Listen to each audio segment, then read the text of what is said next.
Recording is on. Just for time and punctuality's sake, I would love to give more time to allow some more people to hop on, but let's get started. So welcome everyone to Trust Medicine People's Meeting of the Minds. At Trust Medicine People, we are building a movement rooted in ancient wisdom, financial empowerment, and regenerative innovation. Through our plant medicine retreat centers, we create sacred spaces for healing, transformation, and deep connection with nature's intelligence. To be coming soon, hopefully mid next year, we'll get our first one rolling. Our financial services empower individuals and businesses by restoring financial sovereignty through credit repair, business funding, and Private Irrevocable Hybrid Trusts. Beyond healing and finance, we are supporting the earth by partnering with leading green tech companies to restore ecosystems, uplift underserved communities through regenerative agroforestry, and execute charitable missions that create a lasting impact. By integrating cryptocurrency into our ecosystem, we ensure sustainable funding for our vision, decentralizing wealth and opportunity for those who need it the most. Our mission is to weave together ancient traditions, modern technology, and financial empowerment to create a world where people thrive in harmony with the earth. We are the bridge between the past and the future, the spiritual and the practical, the medicine and the movement. We are Trust Medicine People.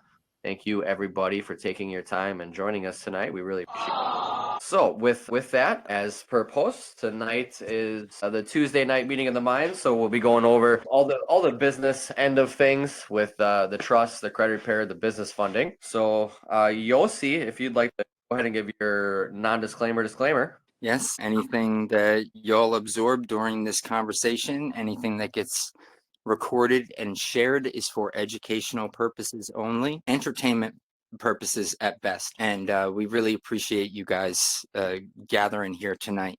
For us, this is more of it's our offering, similar to any church. The way that it would be structured is there would have to have a core offering. This is the thing that we're offering right now. So that's what we do every Tuesday and Saturday night. It's why we're so consistent with it. It's pretty much just a gathering, like-minded souls like yourselves, and we appreciate all of you. That being said, all of the things that we are not: lawyers, financial advisors, CPAs. We're not here to solve the problems, only here to, at best, empower you guys. So in that process, we claim all of our natural, unalienable rights that are granted to us by our Creator, the Great Spirit. And through that, we know that all of those rights will always supersede any man-made rights that are essentially just, at best, obfuscations of that natural law. So that being said, thank you, everybody, for coming to the gathering tonight in this powwow. Yes, thank you, everyone. James is unable to be with us tonight, so I'm going to go ahead and kick it off with some questions for you guys, for Yossi. So this first set of questions is regarding our private irrevocable hybrid trusts that we create. Yossi, what makes a private irrevocable hybrid trust different from a revocable trust or an LLC? Well, the LLC is a public side entity. And while technically all of these are, I guess you would call them public side entities because all of them have public-facing documentation, the revocable trust, you can cancel it as the grantor at any time.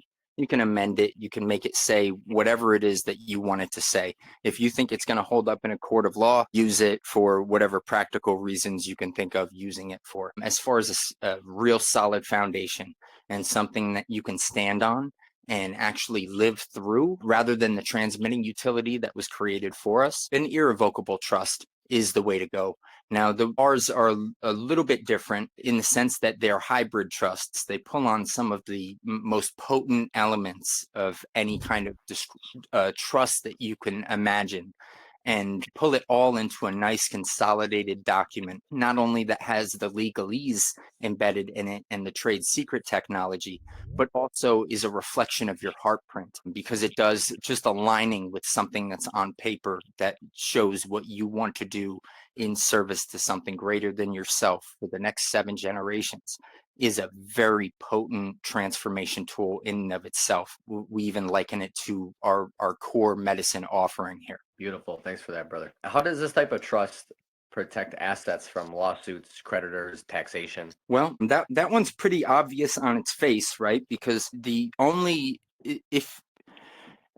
if you're smart, I guess, and not smart, if you're cautious and smart, but not witty, you can get really far in the financial world just being on the private side. That being said, if you want to protect your assets, move them into an irrevocable trust. Make sure that it's structured correctly so that it can protect you from creditors and it can insulate the grantor from any kind of action against said grantor, like a judgment, a lien, you name it. If you're coming after that public side entity, there's not much you can do except for, I guess, defend yourself. And there are ways of doing that in honor, but ideally you don't want to have to be in a situation where you'd have to defend yourself.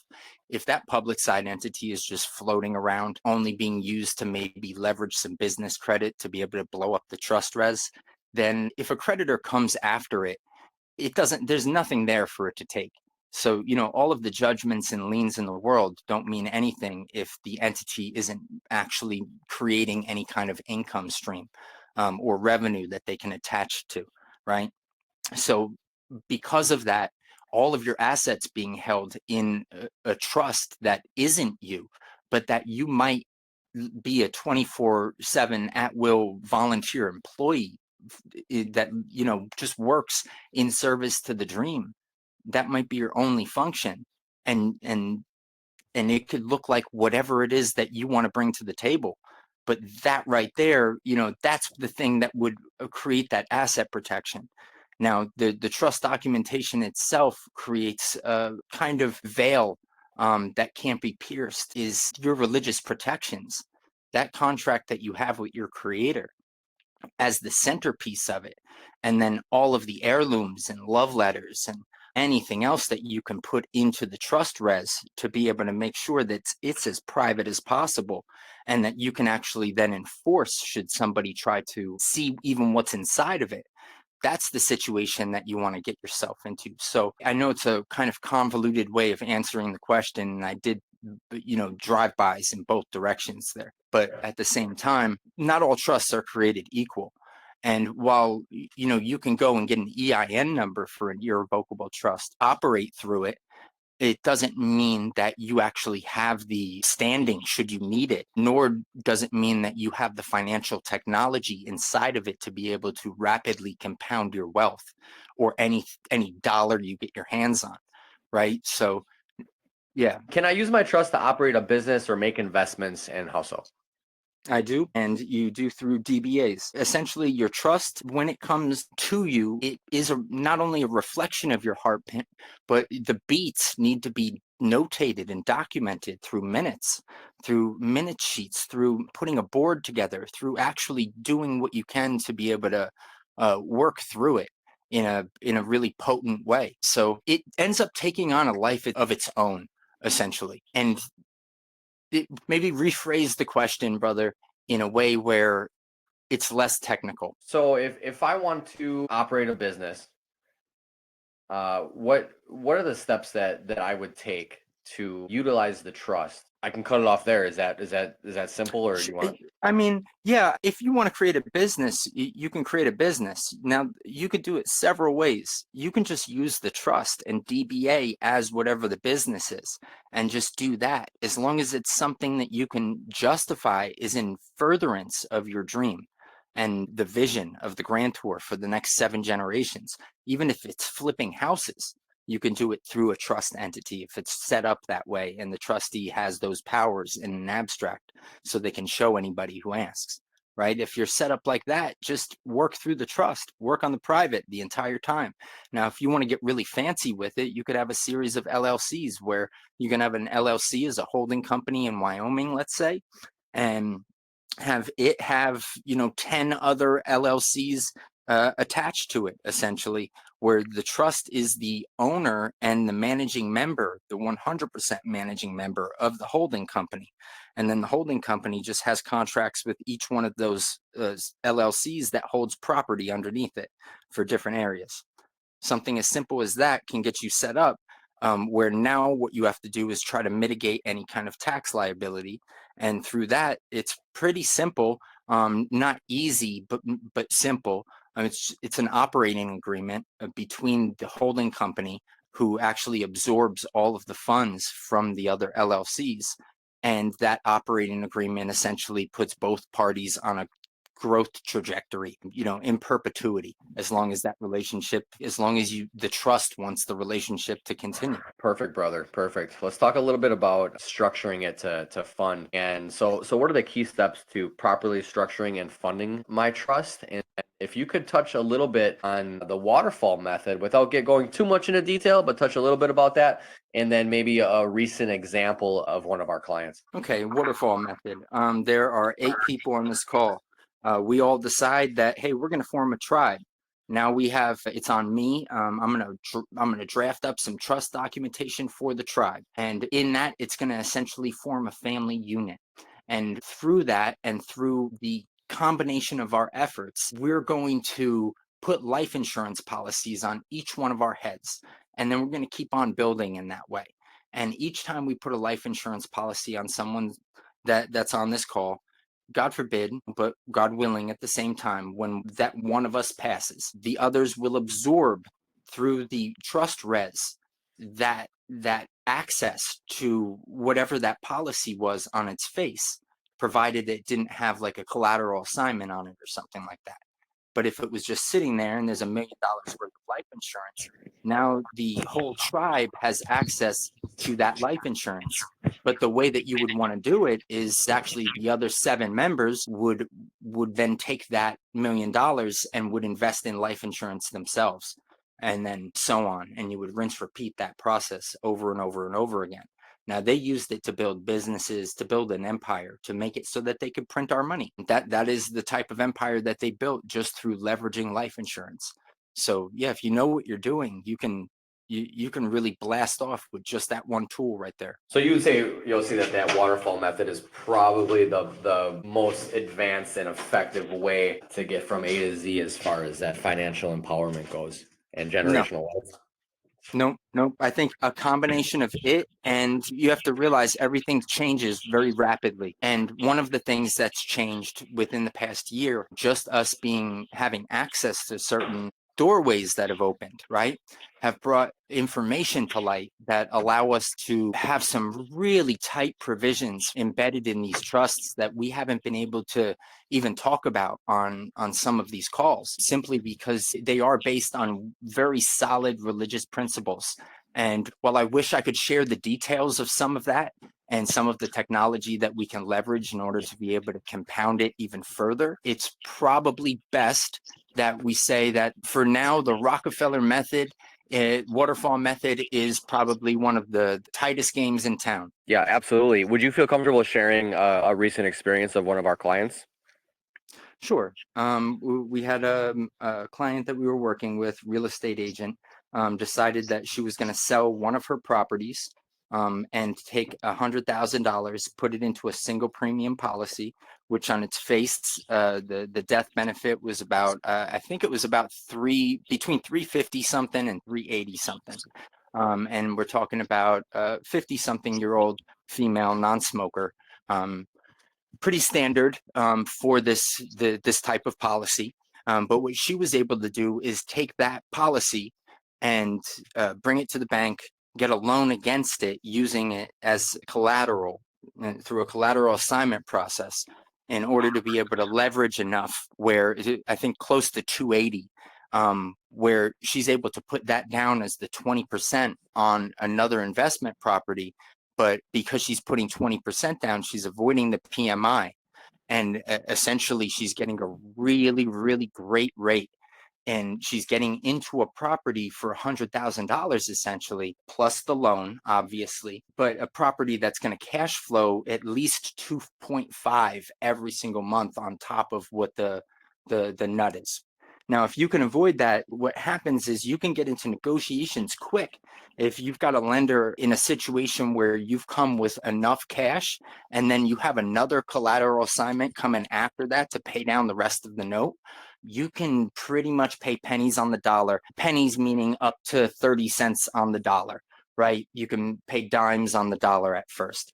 And then as you get that investment and that's secured, as long as the interest isn't there from the bank, as long as they don't have that extra fee that they can attach to it, you can slip it into a trust. You can just convey the whole asset into it.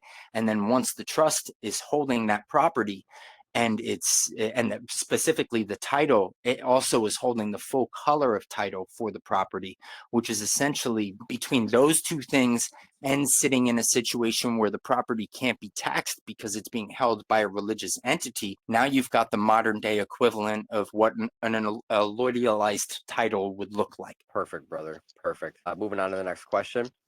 How does a trust help with legacy planning and wealth transfer to my heirs? The first thing that it does is it sets your vision straight, because most of us are on this hamster wheel. So the vision is, what about Friday? I'm just going to make it one more week or maybe another year. And then you get into this space, right? Because of like we've talked about on previous calls, just simply because of the way the Gregorian calendar is structured, where there are these weekends and these breaks in the routine, where in reality, we're built more for a more structured routine where we're working every day and having fun every day and resting every day. Right. And it's not like, so yeah, we get into this really weird rut just because of the way that we structure time and bind with time.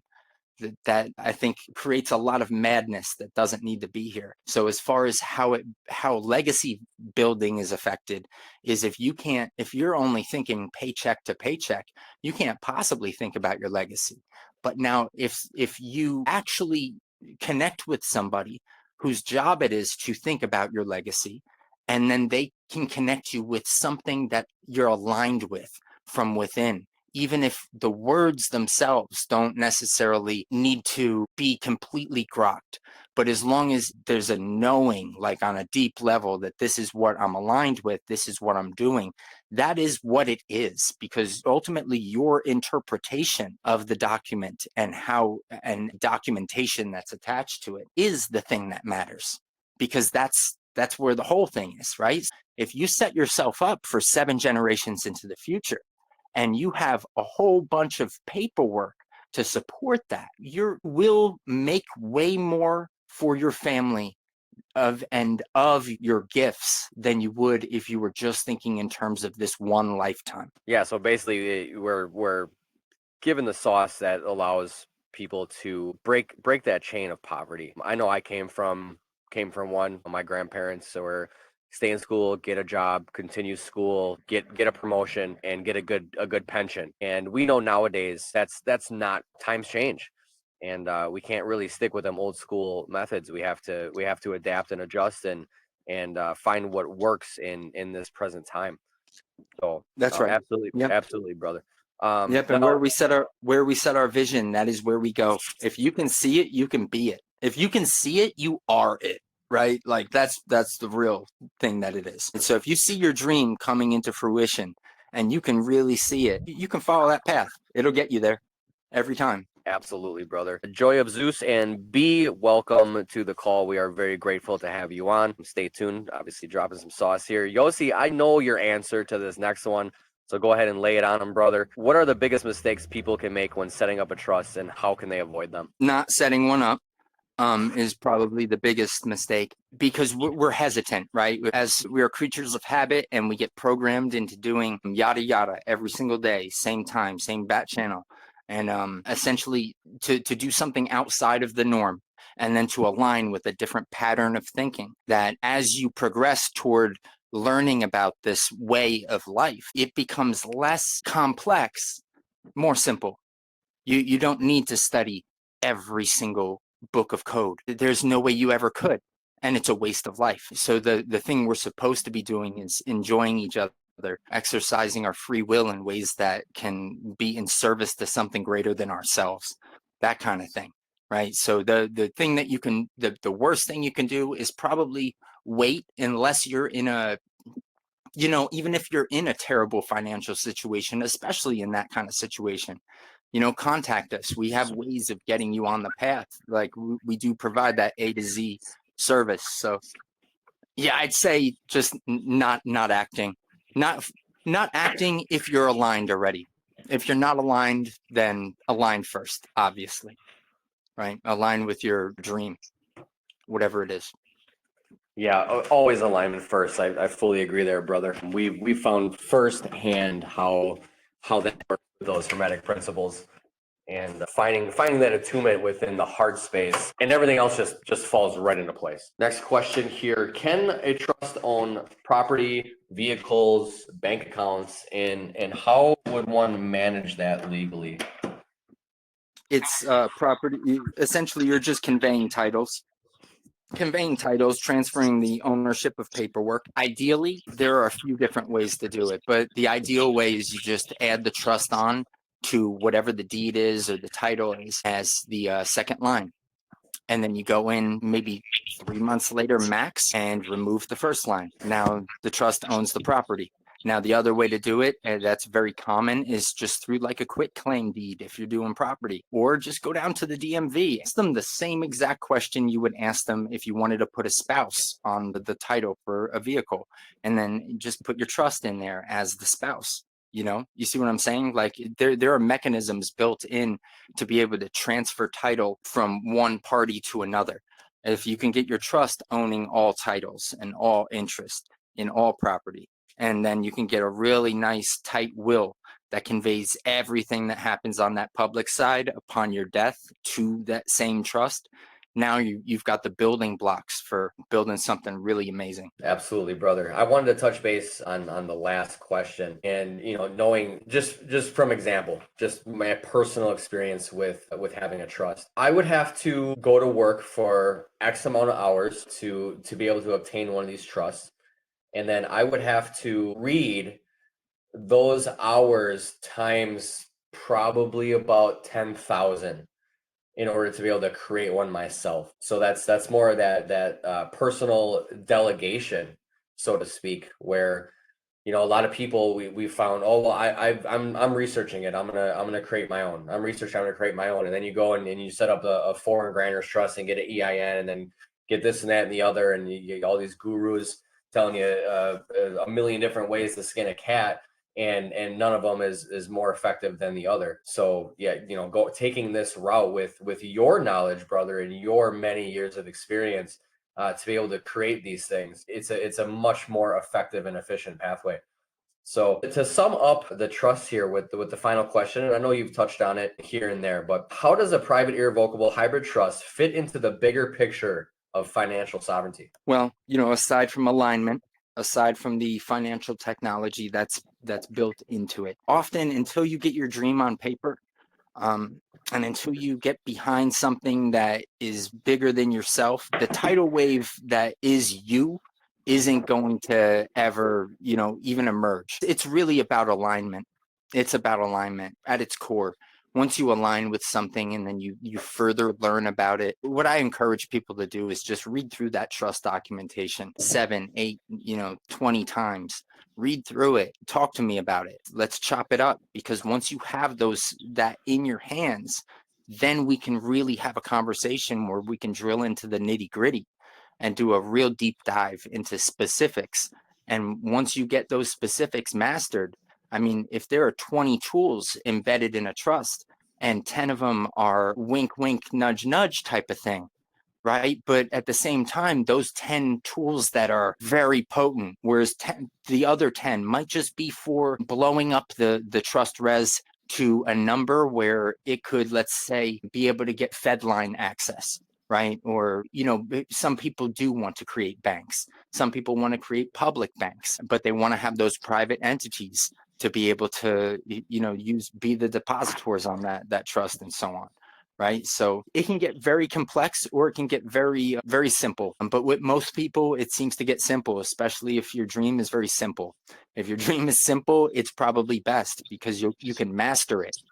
Whereas a complex dream requires a lot of moving pieces and a lot of specialists. Yep. Perfect, brother. I appreciate all the answers, my man. So I got a couple questions here about credit and credit repair. We can go ahead and kind of rapid fire these. A lot of them are kind of self-explanatory. And as everyone may know or may not know, we do have partners that specialists in this field that whatever is negative on your credit, and it really doesn't matter what it is, even them really difficult ones, the most difficult things we found are them bankruptcies, them repos, and child support even. And student loans are also a very difficult one, but we do have a way of clearing all of these things. So typically that happens within a 90-day period.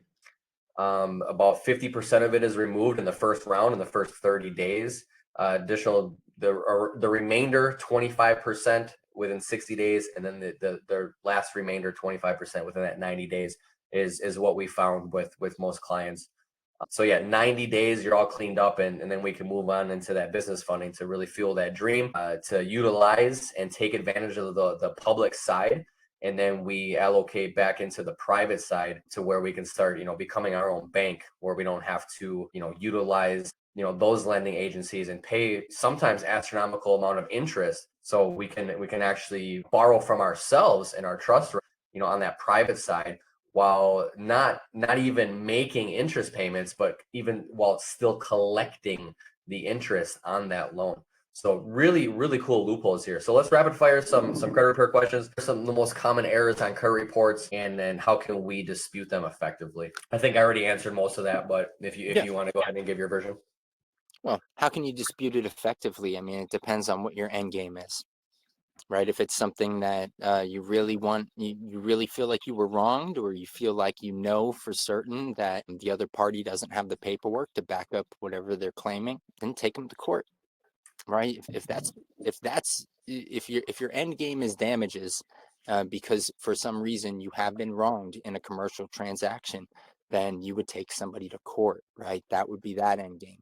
But then if your end game is just peace and, hey, I just want to start over, I made some mistakes, whatever, I wasn't able to manage my credit correctly, I went into collections, got a repo, or whatever the case may be, there are ways of just nixing that stuff off of the report and getting it pulled. If you do decide, though, to go into a courtroom, just make sure to bring everyone in on the docket. You always want the data furnisher in there, that's responsible for obviously furnishing the data, and you want all of the credit, so quote unquote credit bureaus, the three main ones, because once you get one of them to settle, the rest of them have to settle, because if you get that expunged off of one record, then you can just go back in with a letter on the back end and get it taken off for every other one. So it's a pretty straightforward process. Not easy. Definitely not for like the those with weak stomachs. Can't be worried during it. Right, right. Yeah, there is a little, if you were to try to do this on your own, there's definitely a little bit of a learning curve involved. Atlantis and Shanna, my friends, thanks for joining us. We are grateful to have you on. And yeah, to go back, if we want to, you can actually get paid for negatives on your report, because this is all consumer law. So the problem with it, getting paid to clear your report, is it does take a little longer.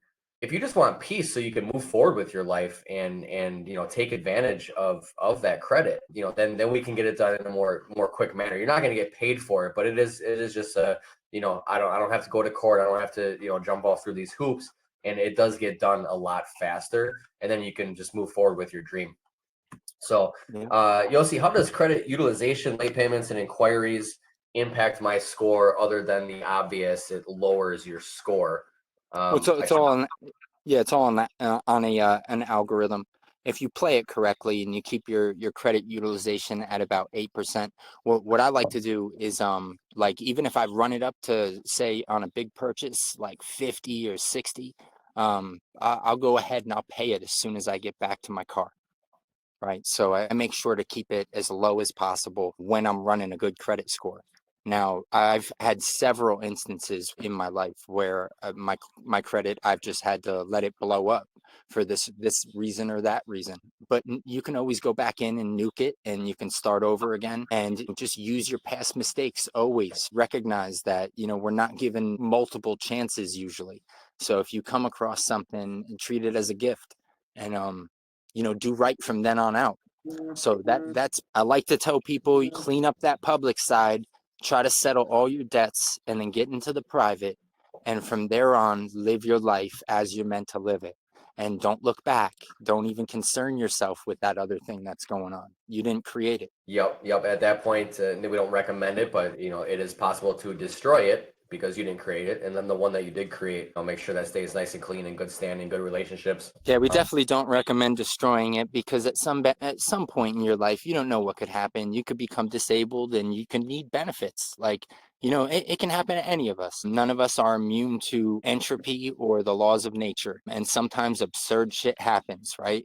So, you never want to get into a situation where if something has benefit and a whole bunch of liability, do what you can to buck the liability and still keep the benefit, right? There's no reason to give away the benefit if the liability doesn't apply to you, because you live your life through a separate entity where you've defined the contract explicitly, exhaustively. Yeah, I fully agree there. Always keep both ends in good standing. The only time I'd recommend, and which would be never, but at some point you go get $500,000 on that public side and just, oh well, I'm fully operating in the private now, so I don't really care about that end. But it is always ideal to keep everything in good standing, just in case you ever need to fall back on either side of the fence. Hey, So listen, keep it in good standing no matter how you have to do it. If you want to pay them in 21 silver coins and they don't want to take them, that's their deal. But there are ways of getting in the door and talking to the right people, and the door being through paperwork. If you can get the right paperwork in the right people's hands, you can have a conversation, especially if you've covered protocols in place. To see, the state steps in, guys, when you don't have your protocols in place to determine how you would handle a disaster, right? Then they go, okay, or how will you handle it if there's a home invasion? What are the laws, the things that govern that? That's because people haven't set themselves up in a private capacity where they have those protocols existing, not only on the private side, but they have public abstracts to say, this is who I am, this is how I operate. Like if I'm dealing with a commercial entity, they know I'll sue. I'm coming out of the gate like that, kind of, right? But with a really big smile on my face, because I don't mean anyone any harm. I'm just letting them know that that's kind of the lane that I would play in if we're really about to get into a big business deal. Meaning, like, if there's a revolving credit line at play or whatever the thing is, they have to know that you're on the same level as them. So always communicate in the language, if you can, of the person that you're communicating with, how they've been trained to recognize it or how to recognize it, right? They need to have been able to process it in their brain, through their body, before they can even see something that you're handing them as legitimate. yeah, absolutely, brother. I'm gonna go to the chat here. There's a question regarding the trust. So we'll jump back to the credit in a second. But the question is regarding trust and the phrase, "I don't like the idea of anyone else involved in my finances." How Boom. involved is anyone outside of the individual or family creating the trust, i.e., trustee or trust management? Boom. What a great question that is. Okay, so I don't like that either. So I'm very careful when I appoint a trustee. I appoint them for an explicit function and that function only. And the only, uh, some of us know how to govern our own affairs. And as long as we're living in service to something greater than ourselves, the grantor can come in as the principal trustee or the chairperson on a board of trustees set to govern the affairs for the beneficiary of the dream of the grantor. I hope that makes sense, because the way that it unwinds when you pull back the curtain is you see that what you did is took one hat off and you put another hat on.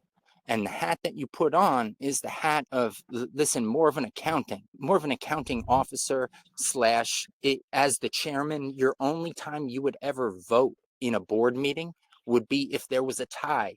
And there should rarely be a tie, because you should always surround yourself with people who it's easy to come to a meeting of the minds with. If you can do that, you always reach unanimous consent. Unanimous consent is the objective of any board meeting. There should never be really a reason to vote on anything. Now, when it comes to decisions that can impact the next 7 generations, of course, you bring it to a vote. Now, if you're the only person on your board, because you would then become an interim principal trustee, meaning it could be for the rest of your life, right? And you could be the only person, but it could be because you're just looking for some good trustees and you haven't found them yet, right? As long as there are always ways of expressing your will through a trust that can be amplified to meet your unique needs, and your imagination is the only limit, if any. I have a will set up for my children, and my children, I'm a little worried that because I can already see their demeanor, and they're kind of fighting over my stuff a little bit, right? And I want this, I want that, yada.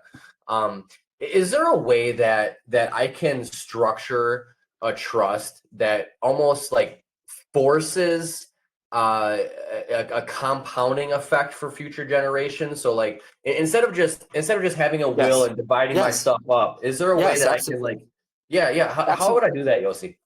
Oh, okay. So that is actually in the, your trust, brother, and especially in the 3.1415 version. That right there is essentially, you have terms and conditions that govern all investment strategies, where any successful investment strategy, you always compound by reinvesting back in, let's say, a similar instrument like a life insurance policy. If it brought you some kind of gain, you would always use a portion of that gain, especially to prevent any kind of saturation or oversaturation, rather, of the trust res. And you would never want to put the trust in debt, right? So we have provisions in there that would ensure that that can't happen, that it will always continue to grow. It'll never be able to go into the negative. Okay. So more to your question though, like as you noticed, it's a full estate plan. So it does include, aside from all of the schedules and annex materials, there is a pour over will there. Now, what I would suggest in this hypothetical situation is that this person, you said a grandmother. Just myself or Okay. anyone. Okay. Right. Okay. So you're in a situation where you want to pretty much change your will, correctly? Yeah. Yeah. Okay. So a pour over will that would direct everything that would have to do with the distribution of assets to the trust. And then a trust would actually be the governing document from then on out. And you would have already appointed, through that process, you would appoint at least one beneficiary that would step up and become the new trustee, and then appoint a series of beneficiary from their heirs in order to be able to continue the process in perpetuity. The trust would essentially lay out the provisions saying that, something to the effect of no assets would be distributed. If there were any, it would be distributed back into the trust res and held for in perpetuity for the dream. And then the beneficiary stepping up as a trustee would be entitled, depending on their position and their function within the trust, to some kind of reasonable compensation that would be likened to like a fiduciary, a normal fiduciary in their capacity, right? So if the trust res was huge and you wanted to manage that for everyone, you would just bring everyone on board, right? So they would appoint all of their heirs as beneficiaries, and then they would appoint a new board of trustees, and people would get paid in order to be able to live.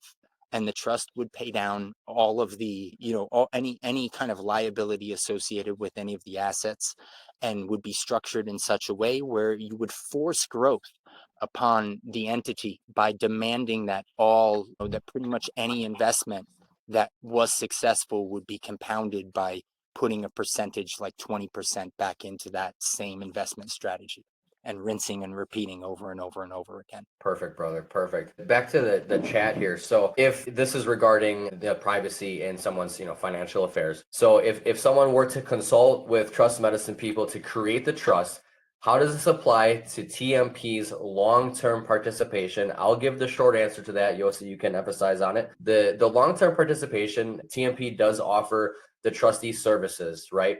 And this is on the back end. And generally people, once they read their trust, you don't necessarily need the services unless you really want to, fire away at this thing. But everything is pretty much, it's a kind of an instruction manual as well. But if you were to go with trustee services on the back end, and this is regarding privacy, because I kind of see where this question is here. Regarding the privacy, we have zero beneficial interest in your trust. The trustee services are just to excel you and your legacy and your vision and your finances. But those trustee services are offered, and we have zero beneficial interest in that. So Yossi, And at the I'll same repeat. time, Yeah, go ahead. yep, at the same time, I am here for the remainder of my life. For everyone that is my whole angle on this is I want to do what you want to do. Ideally, that's who I'm working with. And if that's the case, then I can compound my own vision and my wife and I's vision, right? For things that we've had in the pipeline for 20 plus years. But we can't be in everywhere at once, nor are we specialists in some of the brilliant things that we've met so many specialists are specialists in, right? So because of that, we stay in our lane. I set them up. You guys knock the dream down. You make sure that knock it out of the park. And I know that, while I say unlimited consulting, I've never really had anybody that really disrespects that.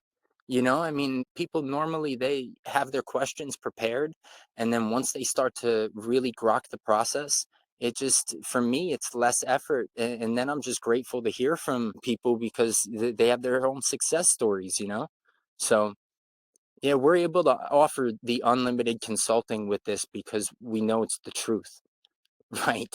Like you're not going to find that really elsewhere. And I'm not making comparisons, guys. I'm just saying. Now, as far as as far as trustee services go, if you want access to that Federal Reserve discount window and you want to do it the correct way, not the way where you're going at it gimme on the public side transmitting utility, but trying to exploit that ens legis and trying to essentially tap into an insurance contract that you didn't create.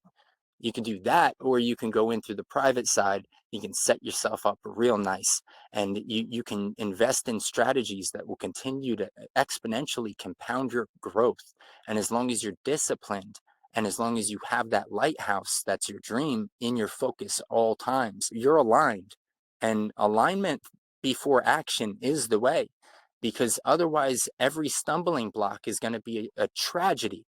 But if you're aligned already, the stumbling blocks are there for a reason, and it's usually to teach you something, probably something about yourself. So this was sent to me privately, but this is pretty open here. Believe that the question was referring to any long-term deposits or anything else that might come in the future while someone builds this out. If you just re-emphasize, Yossi, on the trustee services, and there's a certain amount of free consult, and then of course on these calls you can come in and we'll have we're going to start doing calls for trust owners only, right? So there's always going to be help on the back end. We do have a larger trustee service cost, but that's more for guys that you're working with $10+ million. No, we're Where talking right, and not even then. Even on the 10 plus, what we're talking about on that is people who get grants. They're doing overseas projects, let's say to the tune of where they've just gotten $1.7 billion to be able to do some radical thing in Africa or something, right? And then we come in and we do have, they're priced accordingly. It's pretty much, it's the eights. We just continue with the eights. There's an extra eight on the end. Yep, just a little extra eight. Yeah. All right, brother. I think that's it for the questions in the chat. Let's jump back to the credit real quick. What are the best strategies to boost my profile, my score quickly and sustainably? Square away all the negative stuff, balance those books, get them off the report. If you have to, you sue. Otherwise, use somebody like the people that we're connected to. They do really good work, and get your profile so that it's kind of crystal clear there. And then from there, if you need to, tack on a trade line or two, and then use it to be able to leverage some business funding. And then use that business funding to be able to invest in life insurance, small quantities of gold and silver, and then amplify your trust res, and just keep on doing that over and over and over again. Use any kind of investments that you're able to leverage a life insurance policy for the face value in order to be able to get some kind of liquidity. Make sure that your investments cash flow.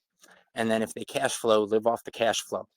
And that's the best way. And then you build equity slowly, and slowly becomes, you hit that J curve much quicker than you would expect, because slowly will become a roaring, like runaway train if you let it.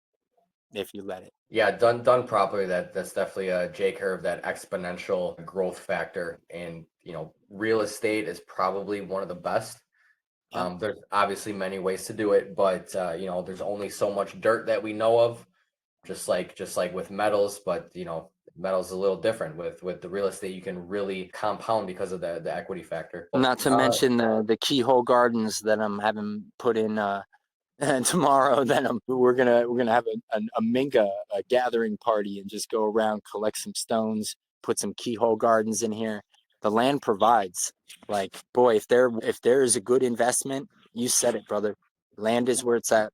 Yes, absolutely. Especially when you get into that allodial aspect. So, last question on the credit repair, brother. How does business credit differ from personal credit, and why does it matter for funding? Well, the way that I see it differs right off the bat is the only time those 1099 forms have been really successful repeatedly, demonstrably, over and over and over again, have been on the business side, using it to essentially retrieve back credits for abandoned securities because of a business deal that's in dispute, or there's some kind of issue with a record correction process. So anytime you challenge a record, essentially on a business side, they can't use that in a courtroom, that record that's been challenged. Now on the public side, it's a little bit more tricky because you are assumed to be one with that dead entity that they created. So there is more liability, absolutely, even though both of these are public side entities. That ens legis entity, or the Sesta QV trust, that entity has got the most liability attached to it.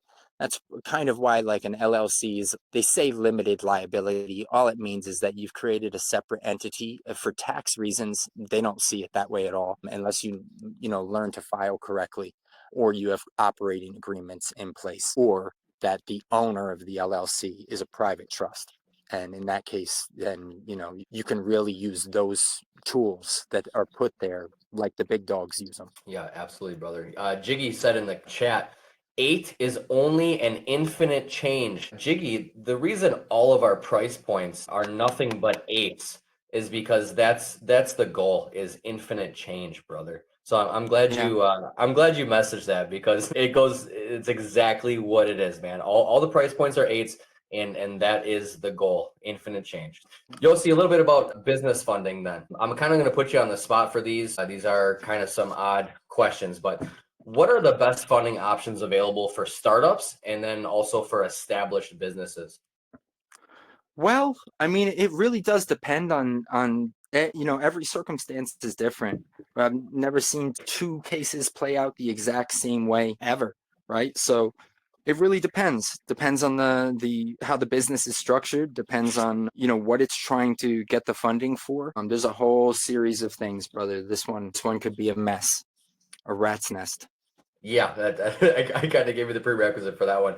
What are okay, so when it comes to funding, what have you found, or what have we found that really gives the best approvals? I know there's a certain type of language that we can use as far as and then also with structuring. What would you recommend there, as far as like niches of business, certain type Make of Yeah, make yeah. sure the NAICS code and the SIC code is correct. Make sure that the business has a website, that it's got its own business phone. I mean, there are so many different things with this one, including where the business is registered, who's the owner of the business, how are the managing members, and the constitution of it, essentially, how is it constructed? There's too many things at play to be able just to do a one size fits all. That being said, certain industries like trucking and so on, they've got caps on them, because any high risk industry, or any industry where and a high risk industry is considered an industry where either somebody's actually putting their life at risk every single day, where they can't get an insurance contract because of that industry, like if they work in the oil field or something like that, right? Or something like trucking, where you're sitting on your ass 24/7, and they know that that's eventually going to lead to some kind of compounding degenerative type of condition, right? So whenever you're in a situation like that, it's best to be a consultant and to create a consulting business, and then through that consulting business, or a similarly structured business, you would essentially manage other companies, and one of them would just so happen to deliver freight. You answered the next question. I was going to ask what industries and business structures are best positioned for six-figure plus funding opportunities. And yeah, just to recap, it's those low risk businesses, e-commerce, consulting. I think they actually removed consulting in there. And then another little key that I know we kind of found out, Yossi, was with a certain type of language. Touch base on that a little bit. Yeah, Latin. Listen, if it's a Latin name, then it's pretty much universally accepted as something that, a lender will look at it, and most of the people who are doing the underwriting, if there are people involved at all, the Latin stuff gets through so much easier than the other stuff. It's like this world we live in is all about image. That's part of the 10. Remember when I told you there might be 10 secrets in the trust that you might not even see pop out until you start to use the other 10? Right? And that's all about the image, the way that it presents itself, the way that it is seen because of the value additive. But you first have to create that value, right? So I would tell everybody, any business, make sure you love doing it, and make sure that even if you don't love doing it, that you know it well enough where you can hire somebody else to run it, and then you can start to invest your time elsewhere in something that you do love to do. 100%, brother. That'll get you further than any business funding. Right. This is my final question for you regarding the business funding. We're going to open up the floor. Hey, goat feet in the house, and then we're going to open up the floor to questions. So my last question, brother, is what is the step-by-step process to position my business to receive funding? Well, do you have a business? Yes. Okay, you have a business. It's well, new though. It's more of a startup. I haven't been in business that long. That's okay. Yeah, that's fine. No negative marks against you or anything like that, right? You have a Sam's number? Yep. Yes, sir. Okie dokie.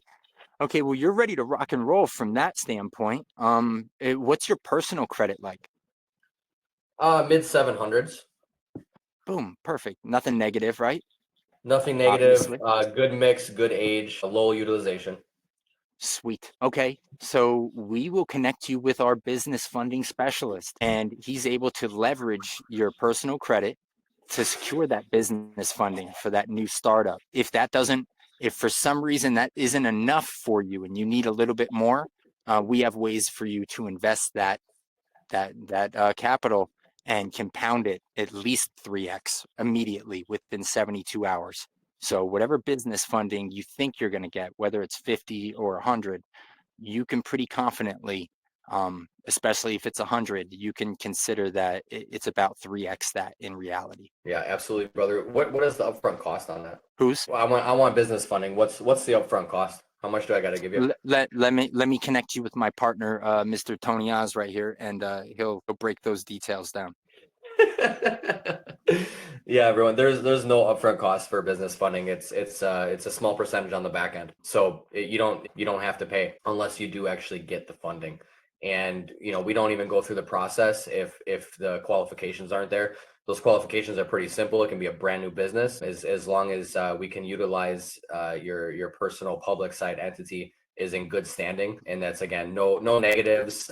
Small credit limit currently. It's not the sweet spot there is 10,000 plus. If it's 5,000, we can add some things to it, but 10,000 in personal credit, no negatives, and even a fresh business. Now, another good way to go about it too, if you do have a little extra in your pocket, is you can go ahead and get a shelf corp, which is pre-established, has an income or had an income, but really it's that age of it.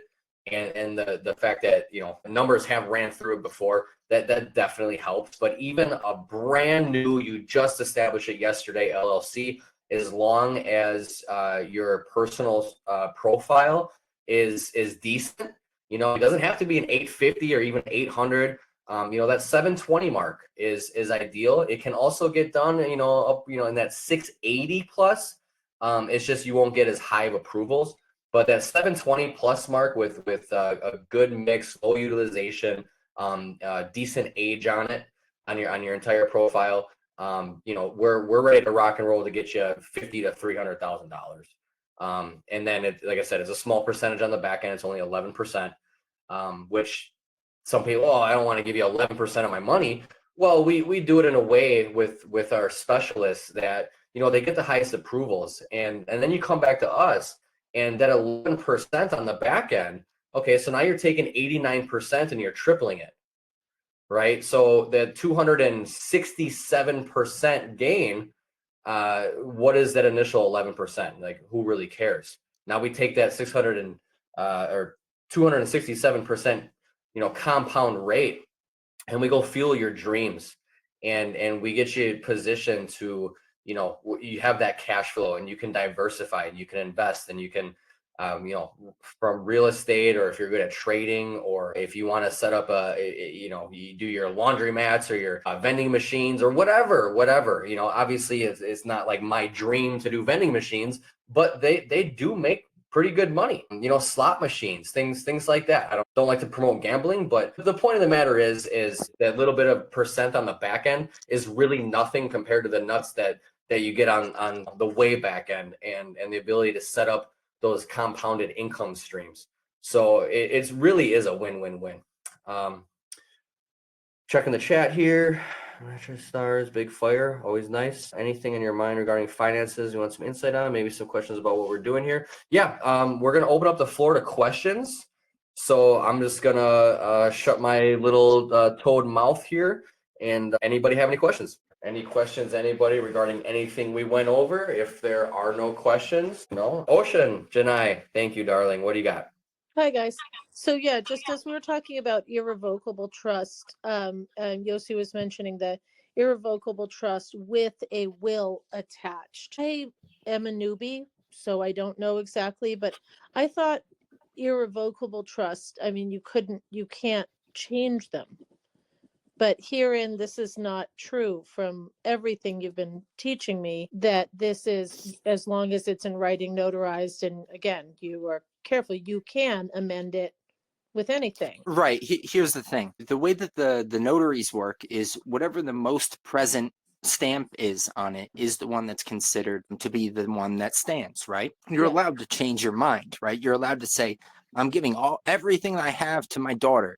And then, your daughter could marry some guy who, abuses something, and you don't want to leave her that anymore. You want to do it with conditions. Okay, boom. Now you need a trust, because you need to be able to structure it correctly. You need to be, especially if you have a dream, like we've talked about. Now, an irrevocable trust technically cannot be amended. It can't be canceled. That being said, you can create from it, so you can treat it as the body, which is we make sure the corpus of the trust is very airtight. And that it's one of the reasons why people they like to name their dream, and we all do, right? So we name our dream, but during the course of our life, that dream changes. So you don't want to put the name of your dream into the trust framework. What you want is that the actual core documentation can stand the test of time, so that even 7 generations into the future, it can still be read, as long as we're using the same linguistic structure. It can still be read, and it can still give credence to what the original intention of the grantor was, right? That being said, you can amend it through codicils, amendments, annexed material that's then included in the trust and meant to be kept as if it were intrinsically connected to the trust, right? So you're allowed to do that. The minute sheets by themselves are meant to take the initial thing that you have, and then you actually put your actual print on it by expressing it with writing, preferably in a blue pen. You see what I'm saying? And you do it in such a way, and unless you're doing some accounting, and then you might want to use red in certain cases, but use blue, and make sure that the whole way that you're doing it is, now this is me. So now this is me. I have to be it. And then write it down in the minute sheets. Every time you have an idea, something, treat it like a journal for the trust. That right there is amending that irrevocable trust, technically, right? Okay. So irrevocable is not irrevocable. essentially. It just means an entity's been created. Yeah. That entity can be restructured at some future date. Okay, so it's You restructured. know, correct. And you know, while is no decanting of these trusts to really prevent any kind of tampering with the authenticity of the documentation, at the same time, there is a way where through, like I said, just through expressing the minutes, or every 25 years, which is stated within the trust documentation, the trustees should reevaluate certain types of investment strategies, certain types of policy changes that might be affecting the way that they conduct themselves. Now, we know that as long as we're operating under the current system, the way that it's designed, and you know, even the ancients knew that your private thing that you say, that private contract, it will always trump anything that they create through laws in order to be able to obfuscate truth, right? That's the same as it is now, as it will be in 80 years, as it will be in 800 years. Mm-hmm. If Okay, we're here. great. Yep, Jiggy said the state cannot revoke an irrevocable without proving improper behavior or commingling. There you Yeah. go. Yep. There Yep. you go. Beautiful, beautiful, Jiggy. Thank you. I'm going to address a question here real quick from, I'm sorry if it's Eric or Arik. So he said, or they said, so if my personal credit being trashed, I am out, I take it, or what would that entail? No. That would be simply a consultation with one of our experts, and they would get you on the fast track to that credit no longer being trashed. And any gold or any kind of leftover stuff in that trash heap, we're going to pull it to the surface, make sure that you still benefit from it. And any kind of liability, we're going to make sure that there is a way where you know, you can clean that up and you can get right, and then just balance the books from then on out, you know? So, and again, Arik or Eric, if you go to trustmedicinepeople.com, you'll find a button right at the top. It says book a consultation. If you want to go ahead and book a consultation, we'll give you a private consult, and then we'll get you over to the specialist to where you know they'll just go into detail. They just need a few things from you, credit monitoring, and then we'll get you all wrapped up. Let's see here. Joseph said, "Thank you for your time and mentioning the Federal Reserve discount window." B, thanks for dropping the link. How much is the consult? The consult is absolutely free of charge. If you need 100 consults, the remaining 99, there is a charge, but generally we we don't need more than one. We figure out what you need, we dial in that dream, dial in that vision, and we get you on the road to your path. Goat Feet keeps postponing her consults, and she is telling on herself right now. Goat Feet is a tattle goat. Yes, Goat Feet, please go ahead and book that consult whenever it aligns with you. Janai? Hi. Yeah, Hi. just a question from the chat. I'm sorry, I'm not even, I'm trying to catch up here. I'm glad you're reading the questions faster than I can. Someone, let's see, Joseph said, thank you for your time in mentioning the Federal Reserve discount window. Can you elaborate on that? I may have missed that, or just I've been taking some notes. What was that? Would you mind, Yossi, or anyone going over that quickly again? Yeah, no worries. So as far as what the Federal Reserve discount window is, that's where big corporations and who always have trust entities set up as the one at the top and at the bottom of all of these corporations. But it's how essentially they securitize, monetize all of the notes. They do it through pledging at the Federal Reserve window. Those promissory notes, any kind of contracts that they get, purchase agreements and so on, they pledge it for some kind of very slight discount on the full face value of that note after interest.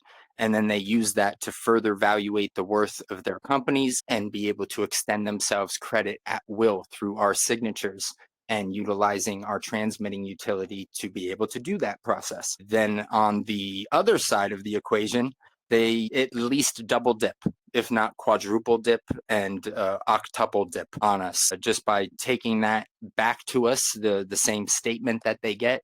that essentially is they're supposed to be giving us interest statements on our investment. But because of the way the system is actually structured, they've been very clever making sure that nobody's getting paid in these transactions at that Federal Reserve discount window.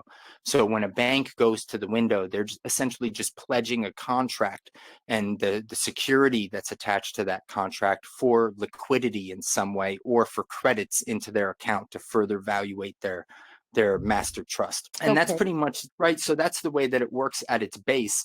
When people want access to the Federal Reserve discount window, there are a lot of operating agreements, specifically like the OC10, OC7, and 8, depending on what it is that they want to do, and a bunch of different security agreements. And you have to be able to pledge enough to be able to get into the club. So that's often promissory notes that you already have on deck, coupled with leveraging all of your assets. It's not a fun process for somebody who isn't set up correctly. So yeah, that's when trustee services would come in, because I'm not working for free doing that stuff. I see. So it's just basically, Right. yeah. No, yes, absolutely not. Yeah. And I know you went over that a little bit, but just, right. So I'm just trying to think in terms of like, okay, this is just making this kind of loophole apply to us and use it to our advantage essentially, and not to their advantage, correct? Or is this no?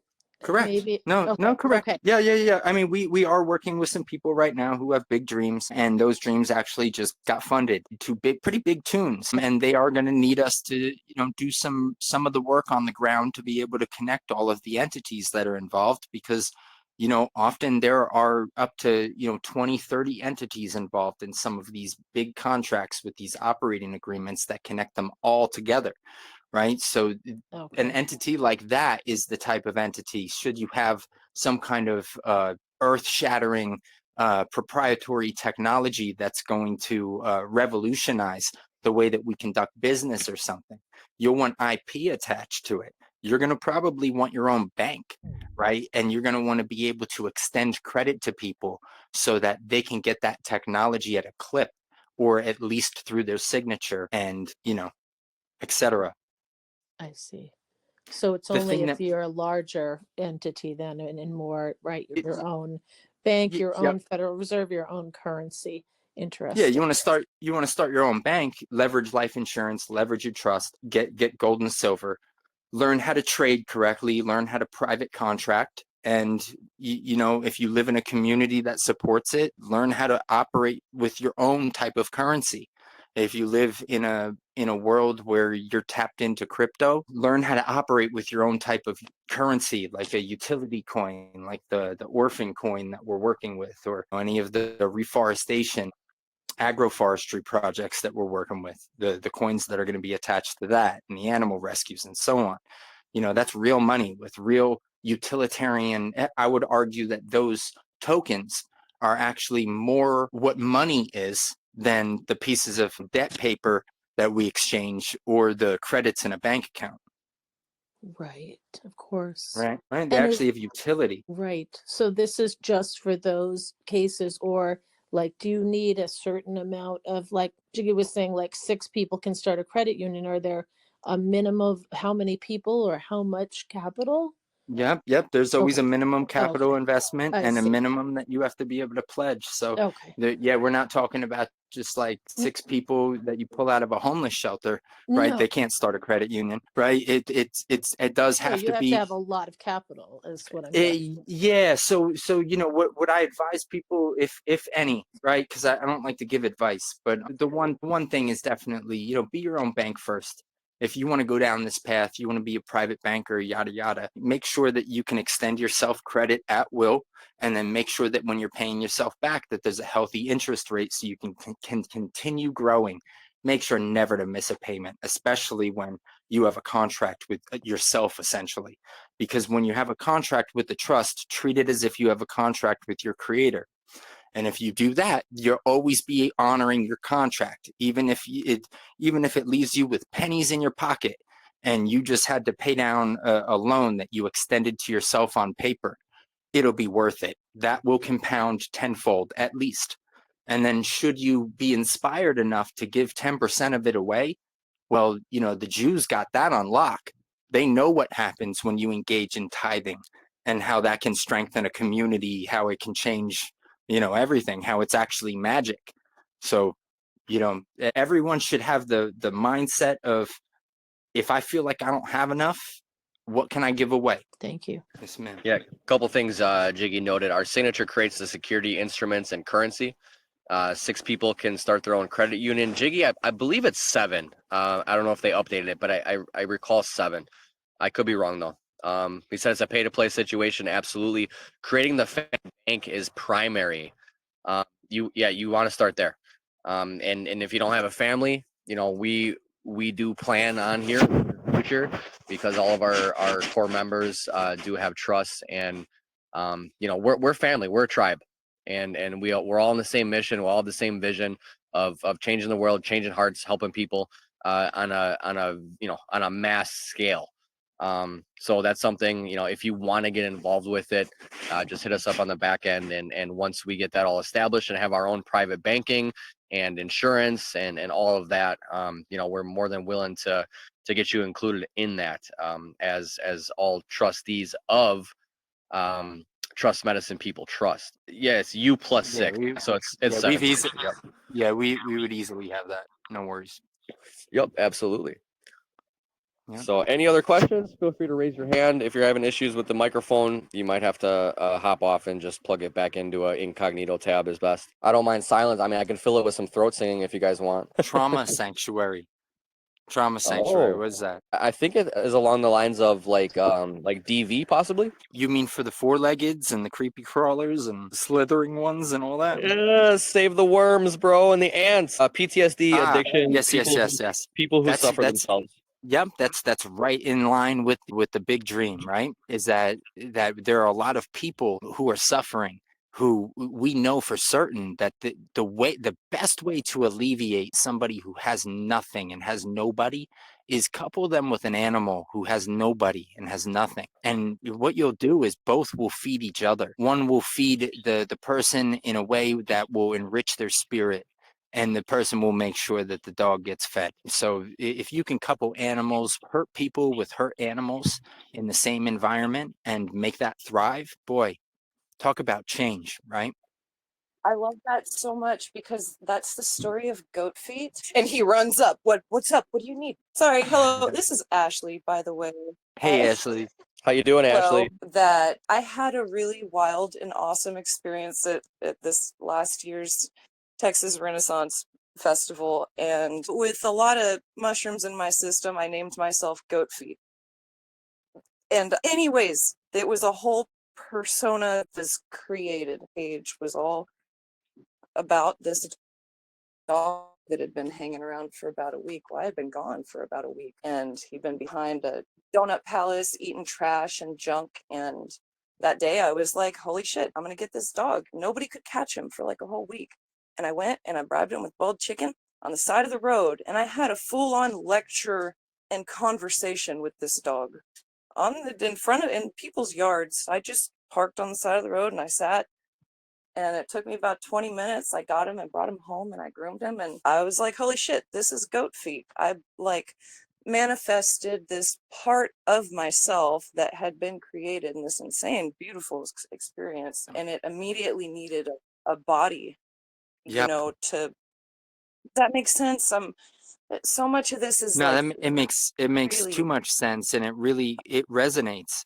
It's like, yeah, it's hard to put words. when the student is ready, the teacher will appear, right? And Jiggy, I'm sure you can fill in the rest of that, but in this context, it's, the real teacher are those who have no voice, right? The ones who have no voice, they teach us about ourselves if we let. And that is 100% the way that every animal has ever come into my life, and they are all me and manifest of my heart. And Yep. in the process of cleaning them up and taking care of them and showing them the world as my buddy, as I do what I do, it's process of training and working with myself outside of myself in a Boom. way, and Alchemy. service animals whole. Yeah. I had before I had a really cool realization at this Renaissance festival. I was overwhelmed. I wasn't used, it's a very loud social situation. That wasn't what I was used to. So I took a break by the campfire, and there's a lady with a service dog, and she's huge, beautiful, like husky type. I don't remember what she said he was. And I needed a moment. I was like, can I sit with your dog, please? I don't have. I tried playing all that. But the end result was she was like, yeah, you should really look into service animals and this and that. What would you need? If you had a service animal and you would want to train it for a service, what would that be?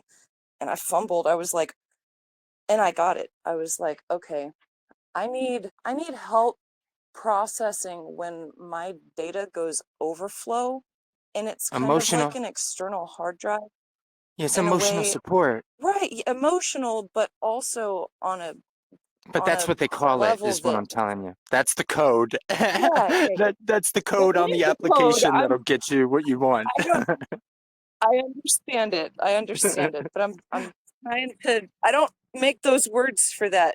You know, I do. doesn't feel like emotional support. It feels like Uh-huh. thank you for Yeah. helping me. If you said And support, wholeness support, right? That would be more accurate, I guess. yeah, Something like that, right? Support in aligning with the Tao. there we go. Absolutely. Yeah, something like that. But until then, emotional support would be the checkbox. Yeah. Before we move forward with whatever at this point, what I'd like to do, there's been a lot of people reaching out and saying that they're not seeing the notifications when we go live.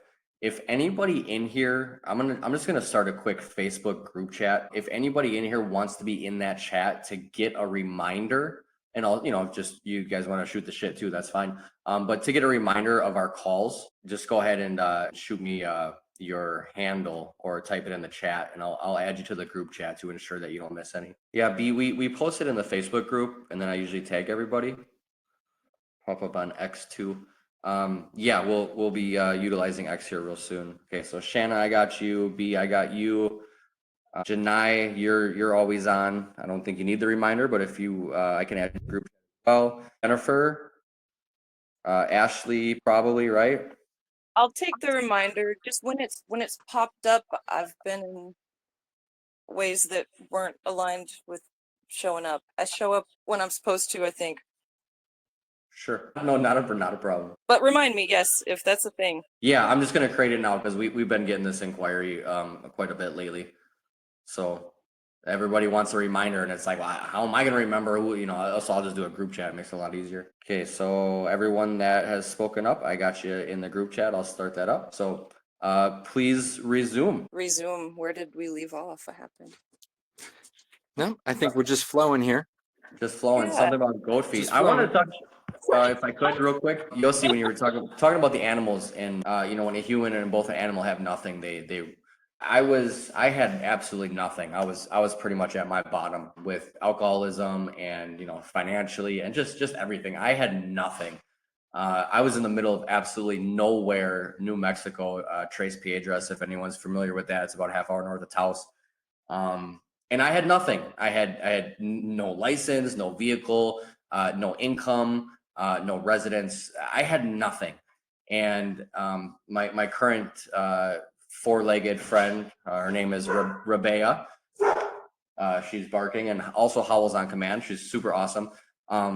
But she also had nothing. She was just a little pup, and a guy up the road had a litter, and I went up there to just go, play with some puppies. Had no intention on getting a dog that day, but she was in an abusive situation with the rest of her siblings, and so I'm like, how do I even support a dog? I can barely support myself right now. So one of her siblings got in the way of this man and got kicked across the driveway. And they were only like 5.5 weeks old. And my experience when I was younger, I bred golden retrievers, and I just know that mother's milk is absolutely essential.